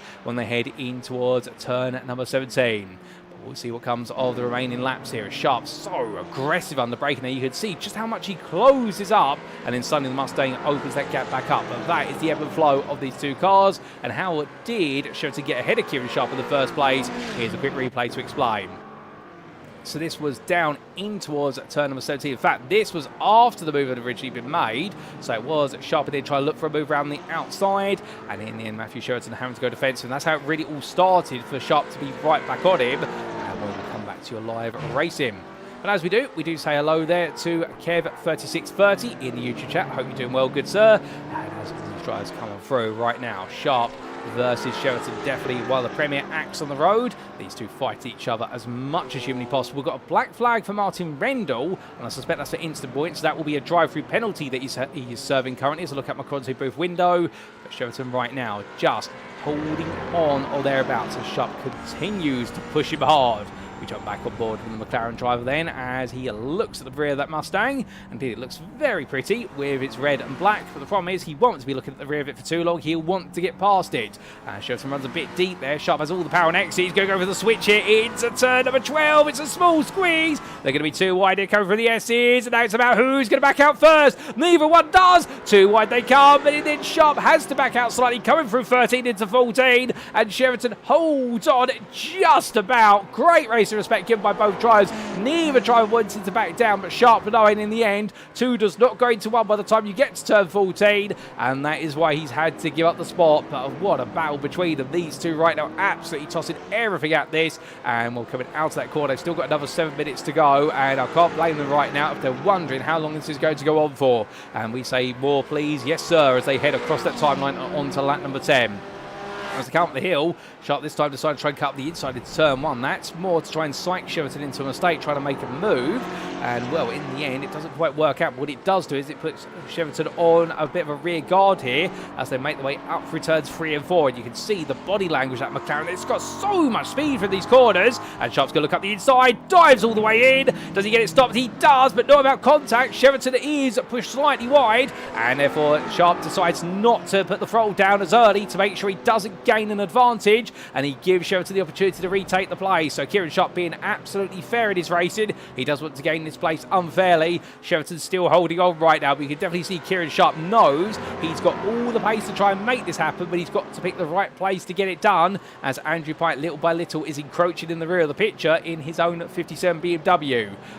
There is going to be some time before he's able to get there. He's 1.4 seconds behind, and that gap is not coming down at a rapid rate or not. It's really reliant on the two in front fighting each other time and time again.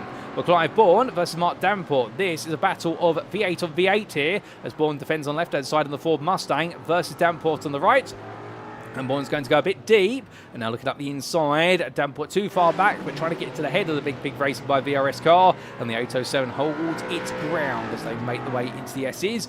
You can definitely see right now that Bourne feeling a bit of pressure here for the final spot before the podium places. Going to Paul Sims. Well, Paul Sims in second in AM. He's 9th overall, but the problem is he's going to be fighting with a pro driver very shortly, and that is Alessandro Dalladone, who is right with him, and I believe Dalladone trying to make that move on pass. As we look back to Clive Bourne, he's still fighting with Mark Davenport. Davenport was almost past him through the S's, but he's still having to try and chisel away at this. The fight goes on between them, as at the very front of the field, Jack Southfield has broken away from Francesco Pettoli to a gap of 1.6 seconds, and that has been over this lap. That gap has suddenly arisen. So therefore, it does seem as though now Pettoli might be falling off the pace a little bit at the very front of the field, albeit not on camera. So let's stay on the focus of what's here. And it is Bourne versus Davenport for fourth place. These two still pushing each other in the hunt for what will be the final spot before the podium. Paul Sims, meanwhile, the second place AM driver, under huge pressure in 9th overall, goes deep there at turn number 5, and I wouldn't be surprised if this is going to enable Dalladone to get on through. Sims needs to be mindful of the man coming up behind him, however. That's Valerio Petretti, who is your third place AM driver, and he'll want that second place off of Sims if he can help himself to it. But Sims right now gets himself back together or thereabouts as they clear the fast left-hander of turn 7 and head upwards into turns 8, 9 and 10. Off the drag strip, through the kick, and into the braking zone they come, and everyone at line astern here for now. No change it up. You can definitely see Petretti here looking for a move, and Sims goes wide. He tries to poke his nose in there, as that was Ivan Falco taking a long trip even wider, and I think there's a certain width to that corner, and they're abusing it a little bit. They will get away with it. It doesn't help them, so we run out all to the dirt and the marbles in the bigger runoff area.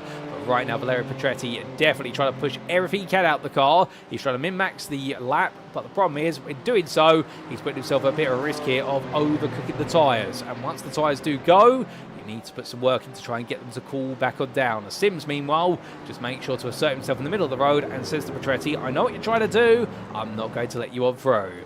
but back to the front. And here is Jack Salford still leading now. The gap 2 seconds. The Sim Racing Collective driver over absolute multiple aceless Francesco Pettelin. And Pettelin's got to be careful here because Tom Davidson is creeping up on him. 3 attempts that last lap in the favour of Davidson. The gap is down to 1.2 seconds. And it seems like it's the first half of a lap where Pettelin is really struggling again. So suddenly the tyres have turned against him. Meanwhile, Kieran Sharp's had a spin coming out of turn number 5. So his chase of Matt Sheraton is over for now as Sheraton holds on to 5th overall in Pro. Andrew Pike has picked up the place of his teammate, and Bart Raven has come for into 7th overall, and Raven is your AM leader, and the Cracked Racing driver right now is in control of this. I don't know how he's been able to get in control of this, given the way the race started, but there you go. The 51 driver right now has survived what has been quite a bit of chaos, and he's on course here for a win at this rate, with 2.5 minutes left on the clock, so it will be this lap plus at least 1 more, if not 2 more, depending on exactly how the laps come together. Speaking of coming together, Alessandro Dallo, they haven't found his way past Paul Sims. Now he's back in at Sims towards Petretti here, and Petretti is looking up the inside. Sims goes very deep. They all start going deep. Petretti puts his way on the inside there on a very tight line. Sims able to retake the place because you can see Petretti had to back off there. He couldn't extend the corner exit, and Petretti runs back on behind him. So we ride aboard here with the Mercedes driver for the Italian job. And well, he keeps looking for this move, no doubt about it. But the thing is, Sims knows exactly how to play this. And Petretti right now being goaded into being more and more forceful with the move. But of course, the more he does that, then the higher risk he is of making contact with Sims. Sims doesn't want to force contact. There's definitely a certainty around that. But he wants to get into Petretti's head. He wants to get the Italian job driver to make an error, and therefore the gap will be enlarged rather than stay at this distance. And that's what you do as a defending driver. You make yourself absolutely resilient, or you break away, or option number 3 is you get so much into the head of the guy chasing you that in the end they make a mistake. And Petretti carries a lot of speed up the hill. Can he get on the inside to turn 2? No, he can't. Almost understeers to the grass, and in the end Petretti there somehow, some way keeping it on the road. My goodness, the 15 driver there, all that speed he carried up the hill. That front right tyre must be absolutely burning right now because of how much speed he carried up through there. Now coming into turn number 5, he goes all in. There's going to be contact between the two of them. Force from the inside. Sims is elbowed out, and I think Petretti right now has thrown down the gauntlet there. Sims won't be too happy about that move's been made. He's got to try and come back and do it with Ivan Falcone right behind him. And in towards turn number 7 they go, and Sims now gets his elbows out and says, right, 2 can play at that game, and takes the place back immediately there. Well, 2 wrongs don't make a right normally, but in this case, I think, oh, there's more contact. They're into the barriers. They're going to be going up onto the grass, and Sims is sent all the way to lighting post. It's drama here, and that of the road as well is, I believe, who was that? Is that Valerio Petretti? Yes, it is. Both cars are in arrears, but meanwhile, with 20 seconds left to go, Jack Southfield makes his way onto a final lap here today. 14 laps will be turned. He's onto the 14th and final one. It's a comfortable lead ahead of Francesco Pettelin, and Tom Davidson still gives chase, but there's a huge bit of drama in the AM class, and with the fall of both Paul Sims and Valerio Petretti for 2nd and 3rd in AM, suddenly Mark Davenport is into 2nd place, and Clive Bourne has emerged as your 3rd place runner. But for Sims, Murphy and McCain further back, oh, as that's Paul Sims with over wing, it's into the tyre barrier, and Paul Sims' race has gone from good to bad to nightmare in the space of this single lap. And right now, who can blame him if he feels as though he's absolutely frustrated? But I suspect he'll try and get the car to the pits if he can, but I think that car may be out of the running, ladies and gents. I think it will be a tow to the pit. It won't be a safety car at this point to the race, given how close we are to the finish, but definitely there, I think, some question marks over the behaviour of both Sims and Petretti. It's not about who started it and who ended it. I think it's about the conduct of both drivers there, but I'm sure the stewards will take a look at that one afterwards, because it definitely went beyond the line, if you will. Well, I'm sure many of you have your own opinions on that, and you're welcome to express them in the YouTube chat if you keep it civil, of course. But as we do say hello there to Garbador, who says that was a bit of a silly send, giving your thoughts on what happened. Well, meanwhile, we come back to the Davenport Falcon battle as they push each other around. 2 drivers of 2 different classes here, and I think that's the way it's going to stay. As meanwhile, back to the front of the field. Well, race number 1, the headline was dominated by Tom Davidson, and it was 1-2-3 for the Sim Racing Collective Esports. But in this one, Jack Southfield heads towards the line, the checker flag waves, and the number 98 Aston Martin V8 Vantage will take victory here overall in Pro, ahead of Francesco Pettin, who is your your runner-up ahead of Tom Davidson. The Absolute Motorsport Ace driver spoiling the TSRC party on the podium. Craig Tardock for MSA Racing will finish 4th in this one for the number 200 BMW. He'll be pleased with that. Head of Matt Cheverton, who holds on to 5th in the end, proves himself to be a frustrating driver to beat, and that's what it's all about as Tech Racing. Andrew Pyatt takes 6th place at the Sim Racing Collective Esports, and Bart Raven takes the AM victory here in race number 2 for Cracked Racing. Well done to the Dutchman, just ahead of Kieran Sharp and Alessandro Dalladone. Speaking of which, here is your 9th place finisher as the Italian job driver makes his way to the line. And Mark Davenport, he picked up the win in race number 1. He makes it a 2nd place finish in the AM class in race number 2, a 10th place overall. Head of Ivan Falcone, who was best of the rest of the 11th. Clive Bourne will take a podium there, 3rd place in the AM class, and I believe for Bourne that's his first podium of the season for Big Pig Racing by VRS. Well done to him in the Ford Mustang. Lenny Hansen takes 4th in the AM class, his best result of the season. Head of Craig Murphy, who in the end still finished inside the top 5 of the AM class, or was 14th overall, but the Manx Racing driver knowing that this race was nowhere near the impressiveness of race number 1. And then Alan McCain will take 15th on the road overall. Head of Leo Petretti and Valeria Tedeschi with Martin Rendell. Well, goodness me, what a nightmare day it has been here today at Sonoma, with the fact he put it on pole, but race number 1 he was ejected out of the lead as quickly as the race got underway, and in race number 2 things have just not worked out again here in the Porsche Cayman, and the priority right now, well, he must be thinking to himself, what do I have to do to have a day where luck is on my side? And well, even I don't know the answer to that, ladies and gentlemen, as Mavgarn there decides to send himself into the stratosphere, and well, we briefly lose the car, and I believe we won't be seeing that Mercedes. It will be caught from one of the catch nets, but meanwhile, as we do see Matt Sheridan make his way towards the pit lane. Well, he'll come on in there with Mavgarner being the last lead lap finisher. It was a lap down to Paul Sims after his late incident with Valerio Petretti, and Palamaniti retired with 8 laps to go. And well, that brings all the racing to a close. But as our drivers make their way into the pits, let's take a look at those race results subject to Eddie Stewart's inquiries, and here they are. So race number 1 was full of excitement and drama, and race number 2 carried on that theme with a safety car interrupting the opening at 7 minutes of the race. But when we got back underway, it was an 18-minute sprint to the finish, and at the very front of the end, Jack Salford was able to hold on for the Sim Racing Collective Esports to take the victory by 3.4 seconds over Absolute Motorsport Aces Francesco Petalin. Tom Davidson finished 3rd. The Sim Racing Collective Esports driver, an early error after the restart, cost himself the opportunity to take the perfect score today, and it was the Italian of Petalin who was able to sandwich himself between the 2 TSRC drivers to make sure it was not an all TSRC 1, 2, 3, unlike race 1. Craig Tardock finished in 4th MSA Racing, and again displayed a very good and consistent performance here at Sonoma today, much like what we've seen all season long, and he was ahead of Aztec Racing's Matt Cheverton, who rounded off your top 5. The Ford Mustang drive proved impossible to pass, and Andrew Biken wasn't able to get close enough to test his mettle, and the TSR Esports driver had to settle for 6th. It was 7th place of the road for Bart Raven, the Cracked Racing driver. But most importantly for him, it was the AM win in this race. He'll be absolutely ecstatic about that. And Raven there taking his first win of the season after multiple 2nd places. He finally goes from being the bridesmaid to being the bride, as they say. Kieran Sharp took 8th there after his late spin for the Sim Racing Collective Esports cost him the opportunity to potentially take the fight to Cheverton one more time. He was ahead of Alessandro Dalladone by the best part of 14 seconds, with the Italian job driver there finishing 9th, or what was 8th in Pro. And then Mark Davenport completed your top 10 for Manx Racing. But for Davenport, a top 10 overall is not as significant as a 2nd place in the AM class, and that adds to his win from race number 1, and therefore that will put a smile on his face. Brilliant recovery effort. Best of the rest of them was Ivan Falcone for the Italian job after a bit of a difficult race number 1, more difficulty in race number 2. But for Clive Bourne, there was no such difficulty, and in the end, Bourne packaged together a brilliant result here to take his first AM podium of the season with a 3rd place in the class and 12th overall. Lenny Hansen, 4th place there in the AM class, and indeed he's not come close to that all season long, but he's finally managed to achieve a 4th place, a first top 5 of the season for him in the AM class, 13th overall in the finishing order for Bottle Job Racing. Head of Manx Races, Craig Murphy, who was your 5th place finisher in AM, 14th overall, and then Alan McCain round off the top 15 for iRacing Esports. 6 seconds behind it was Valerio Petretti, the Italian driver whose late altercation between himself and Paul Sims. Definitely, I think we'll see both drivers called to the steward room, and indeed some huge points dropped for both drivers there because they were fighting for second and third in the AM class, but he'll be listed as 16th ahead of Valerio Tedeschi, and then we did see Martin Rendell in 18th place.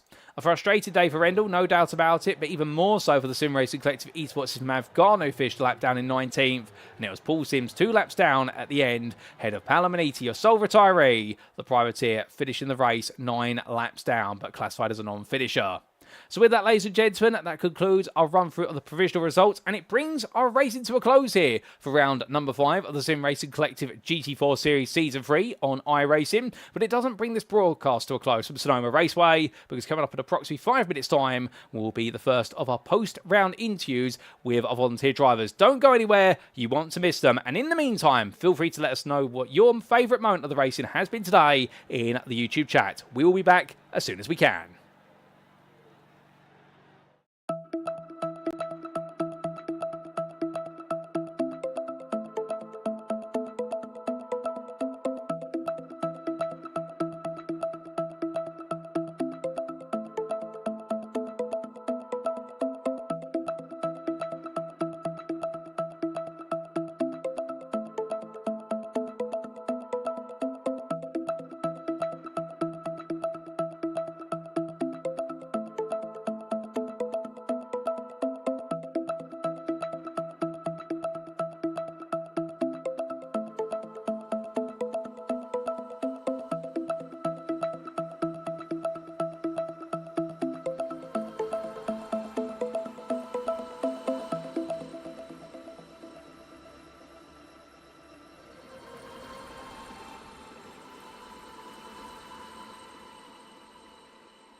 Alrighty, ladies and gentlemen, without further ado, it is time for our post-round interviews, and we're going to jump straight in at the deep end of the AM class, and we're going to be catching up with Bart Raven, who has taken his first win of the season today in class, and he joins me now in the interview room.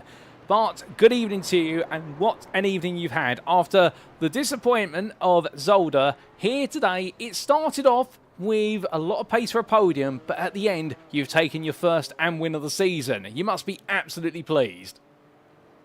Good evening, mate. I have a few.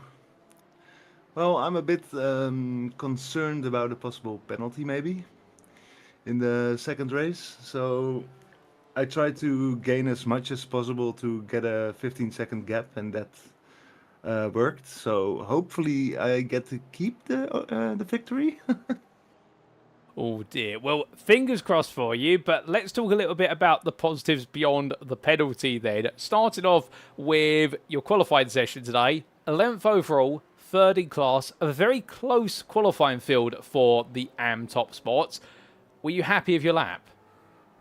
Like I said last week, I didn't had bought the track yet, so I only bought it today and did 1 hour of practice before the race. And I remembered I did the track once in Assetto Corsa, so it was not very unfamiliar, just a bit. Well, not as unfamiliar as perhaps you expected it to be, and in the end, you're able to deliver a good lap time. But race number 1, decent start, but a very messy open lap for a lot of AM drivers, and you found yourself right in the thick of it. Yeah, I thought it was my fault at first, but there was a car trying to overtake on the inside, I think, and they all touched me in the rear, so I couldn't do much there. Tried to get back, and then I was in third, I remember, and made a mistake, and then I had to concede my third place, I guess. Oh, indeed. A bit of a mistake there right at the end. So lost to third place, but fourth place finishing class, 13th overall. I do have to ask, however, we saw a lot of BMW drivers struggling around here with the rear end, particularly with the first 8 corners or so. The downhill sections in particular, the BMW seemed to be so loose. Was that something you found was a problem? Yeah, definitely. I had a lot of understeer in the downhill left-hander, so I had to like go in a little bit careful. But the BMW is definitely hard to drive with that weird rear. The rear axle is just tricky as hell. Well, a tricky rear axle on the BMW, but still you were able to keep it together. And coming into race number 2 then, 10 minutes longer the race, and we saw at the start quite a very quick run to a safety car. Where did you find yourself in all of that? Well, I was the car going across the track, and yeah, I think I made a mistake there, but then I was lucky, I think, that the guys also had problems, the other AM drivers. So in the end, I managed to get that first place and drive away. So hopefully, I've got like 15 seconds, I think, on second place in AM. So I guess I should be very happy, right? You should be, to be fair. I mean, from our perspective, it did look a bit difficult. I can see why you're a bit nervous about it. But at the same time, when you're forced onto the grass and had to come on, I get the feeling that the car in the end really made you a bit of a passenger. But you've done what you can. You've tried to break away. Although I have to ask, how was it towards the end of the race then, dealing with the pros coming up behind you? Was your focus just, let them go, I need to gain time, I can't afford to fight them? Yeah, I saw Andrew Pike behind me. I let him go quite early on, I guess, and then I was just on my own. And then Sharpie had a problem, I guess, and I overtook him. And then he was so nice to not. He saw that it was like the last 2 laps, right? So he saw he couldn't catch the other guy, so he just stayed behind me. So thank you, Sharpie. Or fair play. Well, he kept it simple for you at the end, but if the results stand, a 4th and a 1st today, it would mean that your championship campaign would definitely be moving forward and you'd be getting a bit closer to both Valerio Petretti and Mark Davenport at the very top. It should make for an interesting season finale at Bathurst. Yeah, I think so. Bathurst is not my best track, also not my worst, so I'm very familiar with it at least. So hopefully I can do good things there. Well, we look forward to seeing what you can do at Bathurst in a week's time. But Bart, just before we do let you go, is there anyone you'd like to give a shout out or a thank you to on the broadcast? Thank you. I don't know. I want to shout out all my cracked racing teammates that uh, have decided, I guess, to skip this round or something. The two that were left. So I was alone today. Come Well, back, guys. Come back. oh, indeed, do bring them back because we love seeing the colourful liveries on the grid. And, well, to be fair, you've represented Cracked very well today, it must be said, Bart. But hopefully they'll all be back at Bathurst. Are they all on holiday, can I guess? Sorry. All your teammates on holiday today, by chance? I have no idea, to be honest. Oh, no worries. Well, we'll leave it there. But with that, thank you for joining me in the interview room. Congratulations on your provisional results. Brilliant effort from yourself, and we look forward to seeing you at Bathurst in a week's time to see whether you can bring the championship into your hands at the final round. Thank you, Paul. Bye bye. So hearing there, ladies and gentlemen, from Bart Raven, understandably a little bit shaken by the way race number 2 played out, and therefore not wanting to celebrate that first win too ecstatically in case it does get taken away from him. In reference there, of course, to the opening lap incident which saw him have to take the trip onto the grass, and I think his worry is that when he rejoined out of control, the contact that he made to Martin Rendell, if my memory serves me correctly, will see him pick up a penalty. I think his arguments to the stewards would be where he was forced to the grass, and when he rejoined he had no control and he was a passenger in the car by default, but the stewards may feel as though perhaps he could have done more to stop the car from being out of control or rejoining the track. So that's why he pushed hard at the end and was able to extract a rather large gap to the finish and was able to bring on home what could be a bit of a landmark result, or as the minimum based on the gaps between himself and other drivers, well, it does look as though he was almost able to push a 15-second gap out there, so he may be clear and holding on to that win.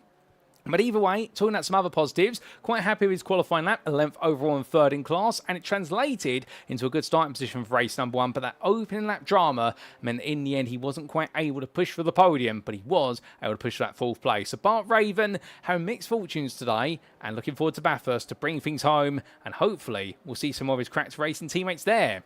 But with that, ladies and gentlemen, we've got another interview to come, at least one more. We'll be back in approximately 10 to 20 seconds time for our second interviewee of the night.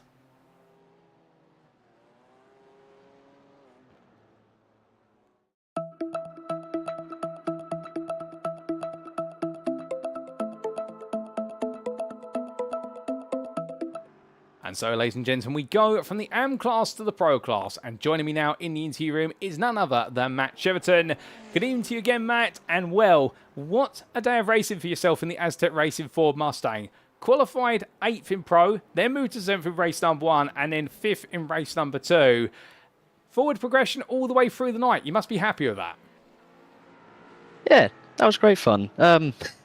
Sorry, I'm still laughing over me being a nuisance in race 2, but I guess we'll get to that. But yeah, always forward moving, better qualifying than usual, and 2 really good results. Yeah, really happy with that one. Or indeed, you should be. We'll come on to race 2 and you being a nuisance in that one, all for the right reasons, I suspect. But qualifying, 10th overall, behind a couple of AM drivers in the mix there. Did you expect to be there in qualifying, or were you a little bit shocked to see some AMs in front of you? P10, not so shocked. AMs in front, a little bit. I mean, I think just looking at it and looking what cars were in front of me and what was behind me, it was more down just to the fact of the car. I mean, yes, it's American car. Yes, it's American car, American soil, but it was a bit difficult to get going and took a minute for the tyres. So, yeah, I don't think I could have got any more out of it, to be fair. And if I did, I'd probably just spin round. So, yeah, we did the best we could, and yeah, we had quite a few people in front of us. But like I always say, better race than qualifier, and once again proving it. Oh, 100%. And going into race number one, we did see you make some early progress. A bit of drama, of course, further down the field. I think you're able to dodge most of it. Although I have to ask, how was the Ford Mustang on the opening few laps? Because the BMW seemed to be very scary through the heavily cambered corners on the rear end. The Porsche seemed quite clocked in, as did the Mercedes. But this Mustang, I mean, it looked as though in the end all it wanted to do is go in a straight line. It's interesting, to be fair. I mean, I can't really fully give a correct answer because I'm used to it now. I sort of understand how to drive it and how to get the best out of it, and obviously how not to crash it. Yeah, I mean the start wasn't too bad. We got stuck behind a Cayman, one of the AM Caymans, which, to be fair, confidence on cold tyres is different for everyone. So, and then yeah, then chaos ensued in front of us. Had to take to the gravel to get out, and then quite alright. To be fair, I had a nice little gap between a car in front, car behind, so I could just take it easy, you know, be easy on the throttle, and just work my way through the laps, get the tyres up, and then think about going on the offensive. But cold tyres on a Mustang, it's pretty self-explanatory. Put the power on too early, you are just going to go round. So, but other than that, it's a pretty stable car. To be fair, it's pretty shocking for a big muscle car. Well, a stable car, and to be fair, you definitely use that stability to your advantage. An 8th place finish in race one. Race number two, however, was where the excitement really came to life. Of course, before we got to the intriguing battle between yourself and Kieran Sharp, an early safety car, was that a little bit of a downer, or were you grateful for the fact it actually shortens the race time? A bit of, yeah, I think I wasn't too fussed with it. I mean, like I say, I managed to squeeze past a BMW just as the yellow flag went out, so I pretty much gained a free spot there. And then, yeah, it just sort of neutralised the whole race and sort of maybe minimised some of the chaos that could have been on the first lap or two. So, and then obviously to have a single file restart just made things a bit easier for my sake because, like I say, big Mustang, a bit difficult on the colds. Usually, I think I'd argue I'm a bit slower in that warm-up phase. But then obviously, safety car is doing pit lane speed the entire lap, so my tyres are freezing. And to be fair, well, obviously it wasn't shown on the replay because of other people fully going off, but I nearly joined them in that instance going into turn one. So yeah, there was some positive and some negatives to that safety car.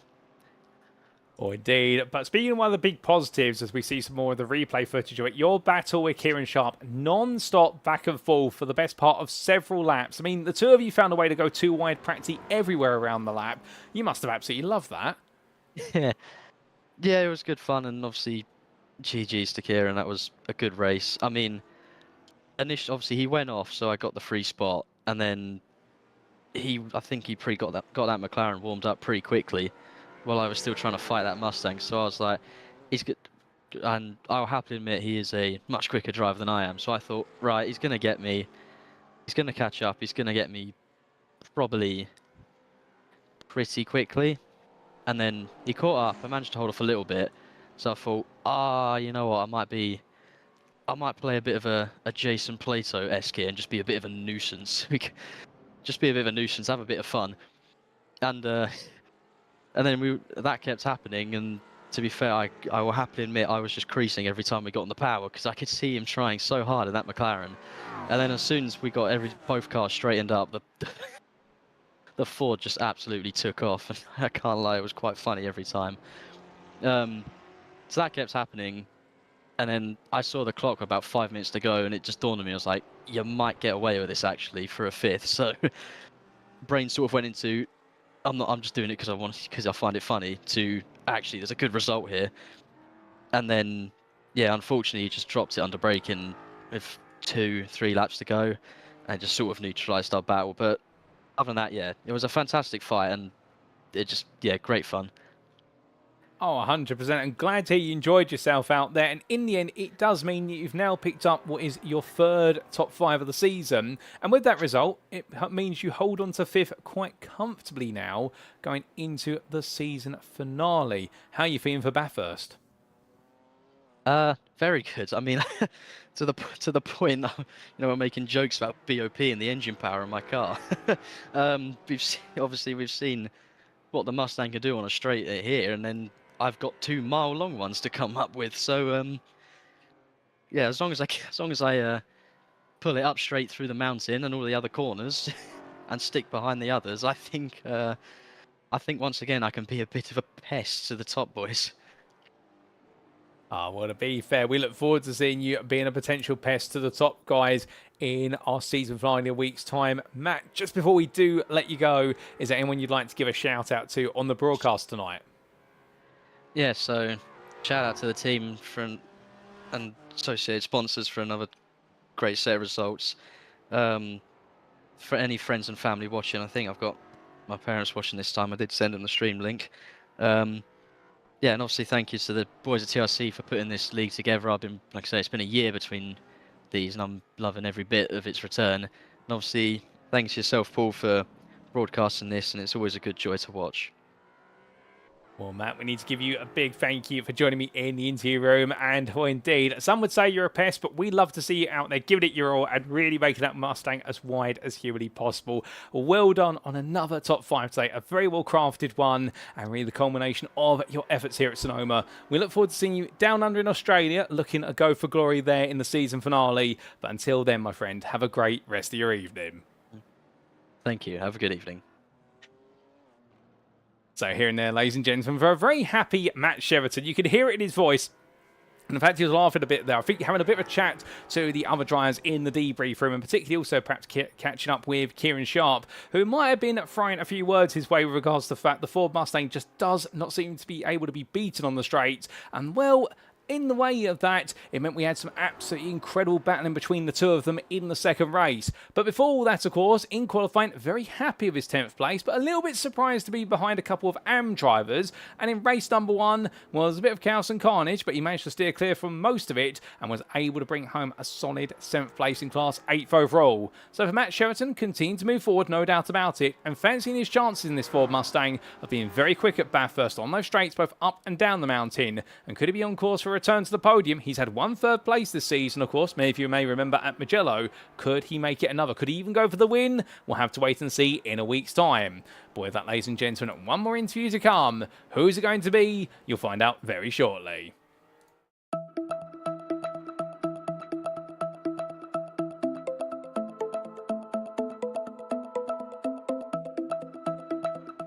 And so as we return, ladies and gentlemen, our final interview, we stay in the Pro class, but we come to Francesco Petalin, who now joins me in the interview room.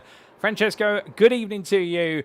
What a round of racing for yourself. A 2nd in qualifying, a 4th in race number 1, unfortunately, but back to the podium in race number 2. Are you happy with tonight, or were there some points missed? Hello, Paul. Well, I'm pretty happy by the race itself, but I was looking more at the championship, and I had to finish ahead of Davidson in both the races, and I failed miserably in race number 1. And yeah, it has been a lot of fun, race 2, and with the fights with Davidson and Kieran have been really fun. Oh, 100%, and completely understand you've got the championship on your mind. In qualifying then, a 10th was the difference. Well, not even a 10th. I think it was 7.5 hundredths between yourself and pole man Tom Davidson. It was very close in the end. Do you think there was a particular area where you lost the time, or was that the best you could get in qualifying? I think that was the best possible time I could have done, because the BMW here wasn't the best car by far. And you can see it even from all the other BMW drivers that normally are in the top 3, but today they were slower than us. And so the BMW is a lot slower, is a lot slower, and it makes a lot of difference in the fast corners. So it's difficult to keep the car pointy in the long and fast corners in the BMW. But I think in the Mercedes and in the McLaren, it's easier to bring a lot of speed and still keep the car not sliding so much. Oh, indeed. And that's a theme we did hear earlier on from our first interview, Bart Raven saying about the struggles of the BMW through the corners. But to be fair, even if the car was slower than its rivals, you definitely didn't look slower. Race number 1, early stage of the race, putting a lot of pressure on Tom Davidson, but the pace just seemed to drop away in the second half. Were you struggling? Yeah, exactly. In pure speed, I was slower than Davidson, so I tried to attack him in the first 2 or 3 laps because I knew that was my only chance. And then when the tires started to degrade, it was impossible for me to attack him.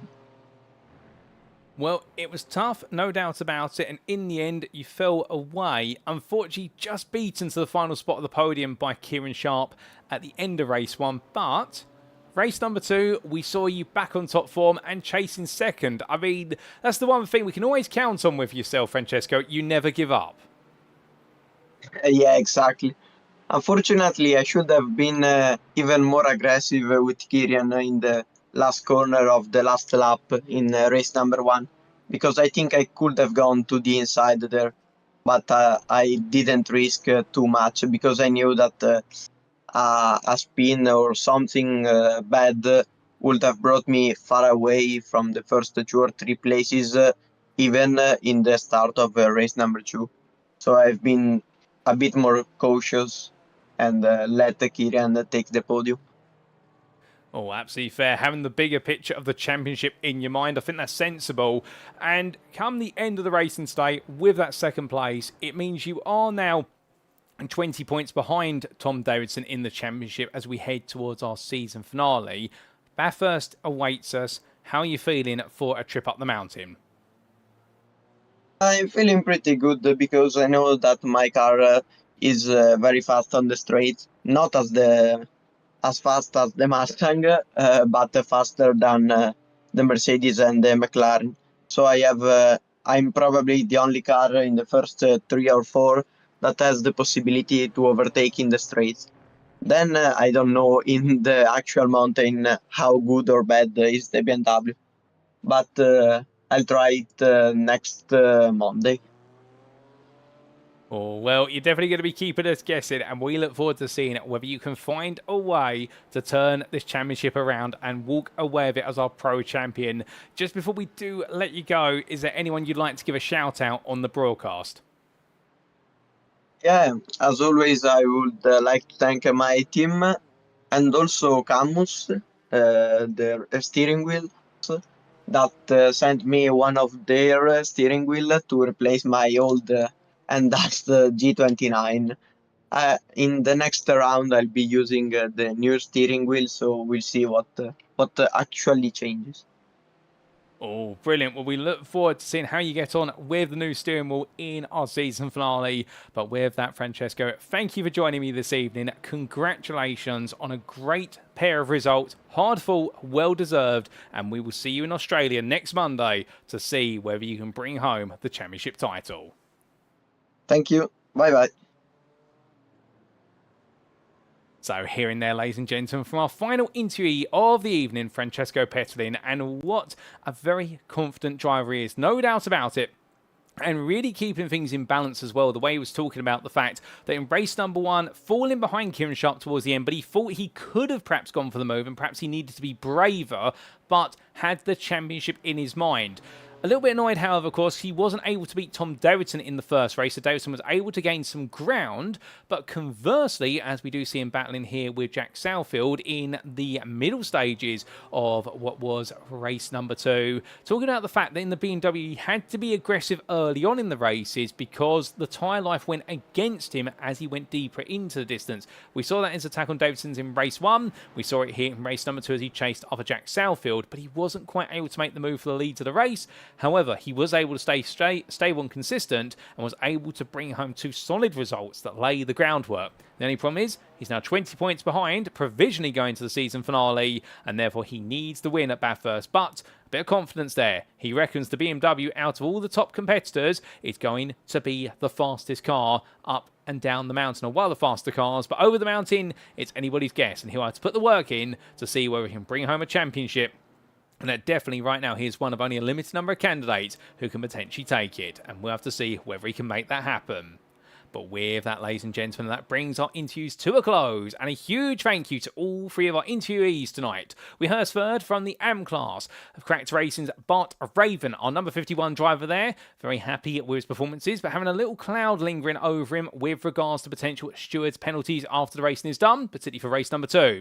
We then heard from the Pro class, a double header in Pro, starting with Matt Sheraton for Aztec Racing, who delivered an absolutely uplifting set of results that moved him forward in the end from an 8th starting position in the Pro class all the way to a 5th place finish in race number 2. And we just heard from the 992 from Absolute Motorsport Ace-Liv of Francesco Petalin, the Pro class driver there, delivering well in qualifying, giving it his all despite the difficulties of the BMW. Bit unfortunate to miss out on the podium in race 1, but back exactly where he wanted to be in the thick of it in race number 2. Well done to them all for their performances, and a huge thank you to them all for joining me in the interview room. But with that, it is now, of course, time for us to wrap up. Thank you very much for watching, and if you have enjoyed today's show, and perhaps you're sat there right now wanting to know more about the Sim Racing Collective community, including what we do both on the grid and outside of the grid, well, for all that and more, we definitely recommend you head to our official website, and that may be found at www.tsrc.club.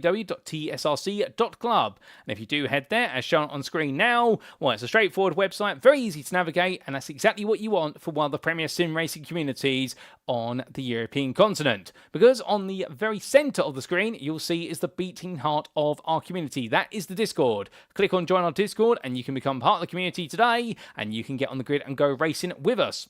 On the left hand side, we have all of our socials, where it be SimGrid, Twitter, Instagram, YouTube, Twitch, or the Discord. At the bottom, you've got our partners and affiliates if you want to know more about them. And at the very top right, you've also got all the important information when it comes to our news and rules and regulations. But if you don't want to go to our website, perhaps you're more of a social media person, we definitely recommend you follow us on Twitter at twitter.com/TSRC_official, where you can stay up to date with the latest news and announcements and all things TSRC.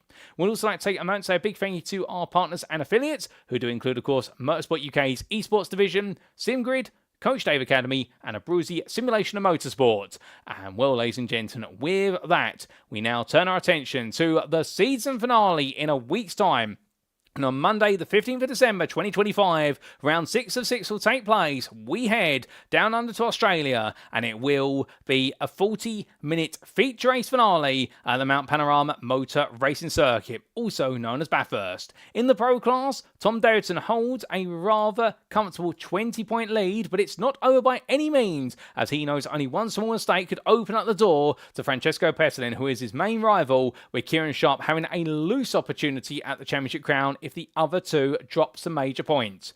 Meanwhile, in the AM class, with Mark Davenport making it first and second, he's moved to the top, and he is 10 points ahead of Bart Raven, with Valerio Petretti 4 points behind, and absolutely all fired up, knowing he needs to bounce back. It's a three-way fight for the AM Championship, and it's a two-way fight for the Pro Championship. It could go down to the wire in Australia, and that's why you won't want to miss it. So save the date, we'll see you there, but until then, we have been the Sim Racing Collective. I've been your host and commentator, Paul Walsh, also known as TX141 or Britain the Spit, depending on what media you follow me on. And until next time, we're going to have to stay safe, stay well, stay smiling, and most importantly, like our drivers, ladies and gentlemen, remember to stay on track.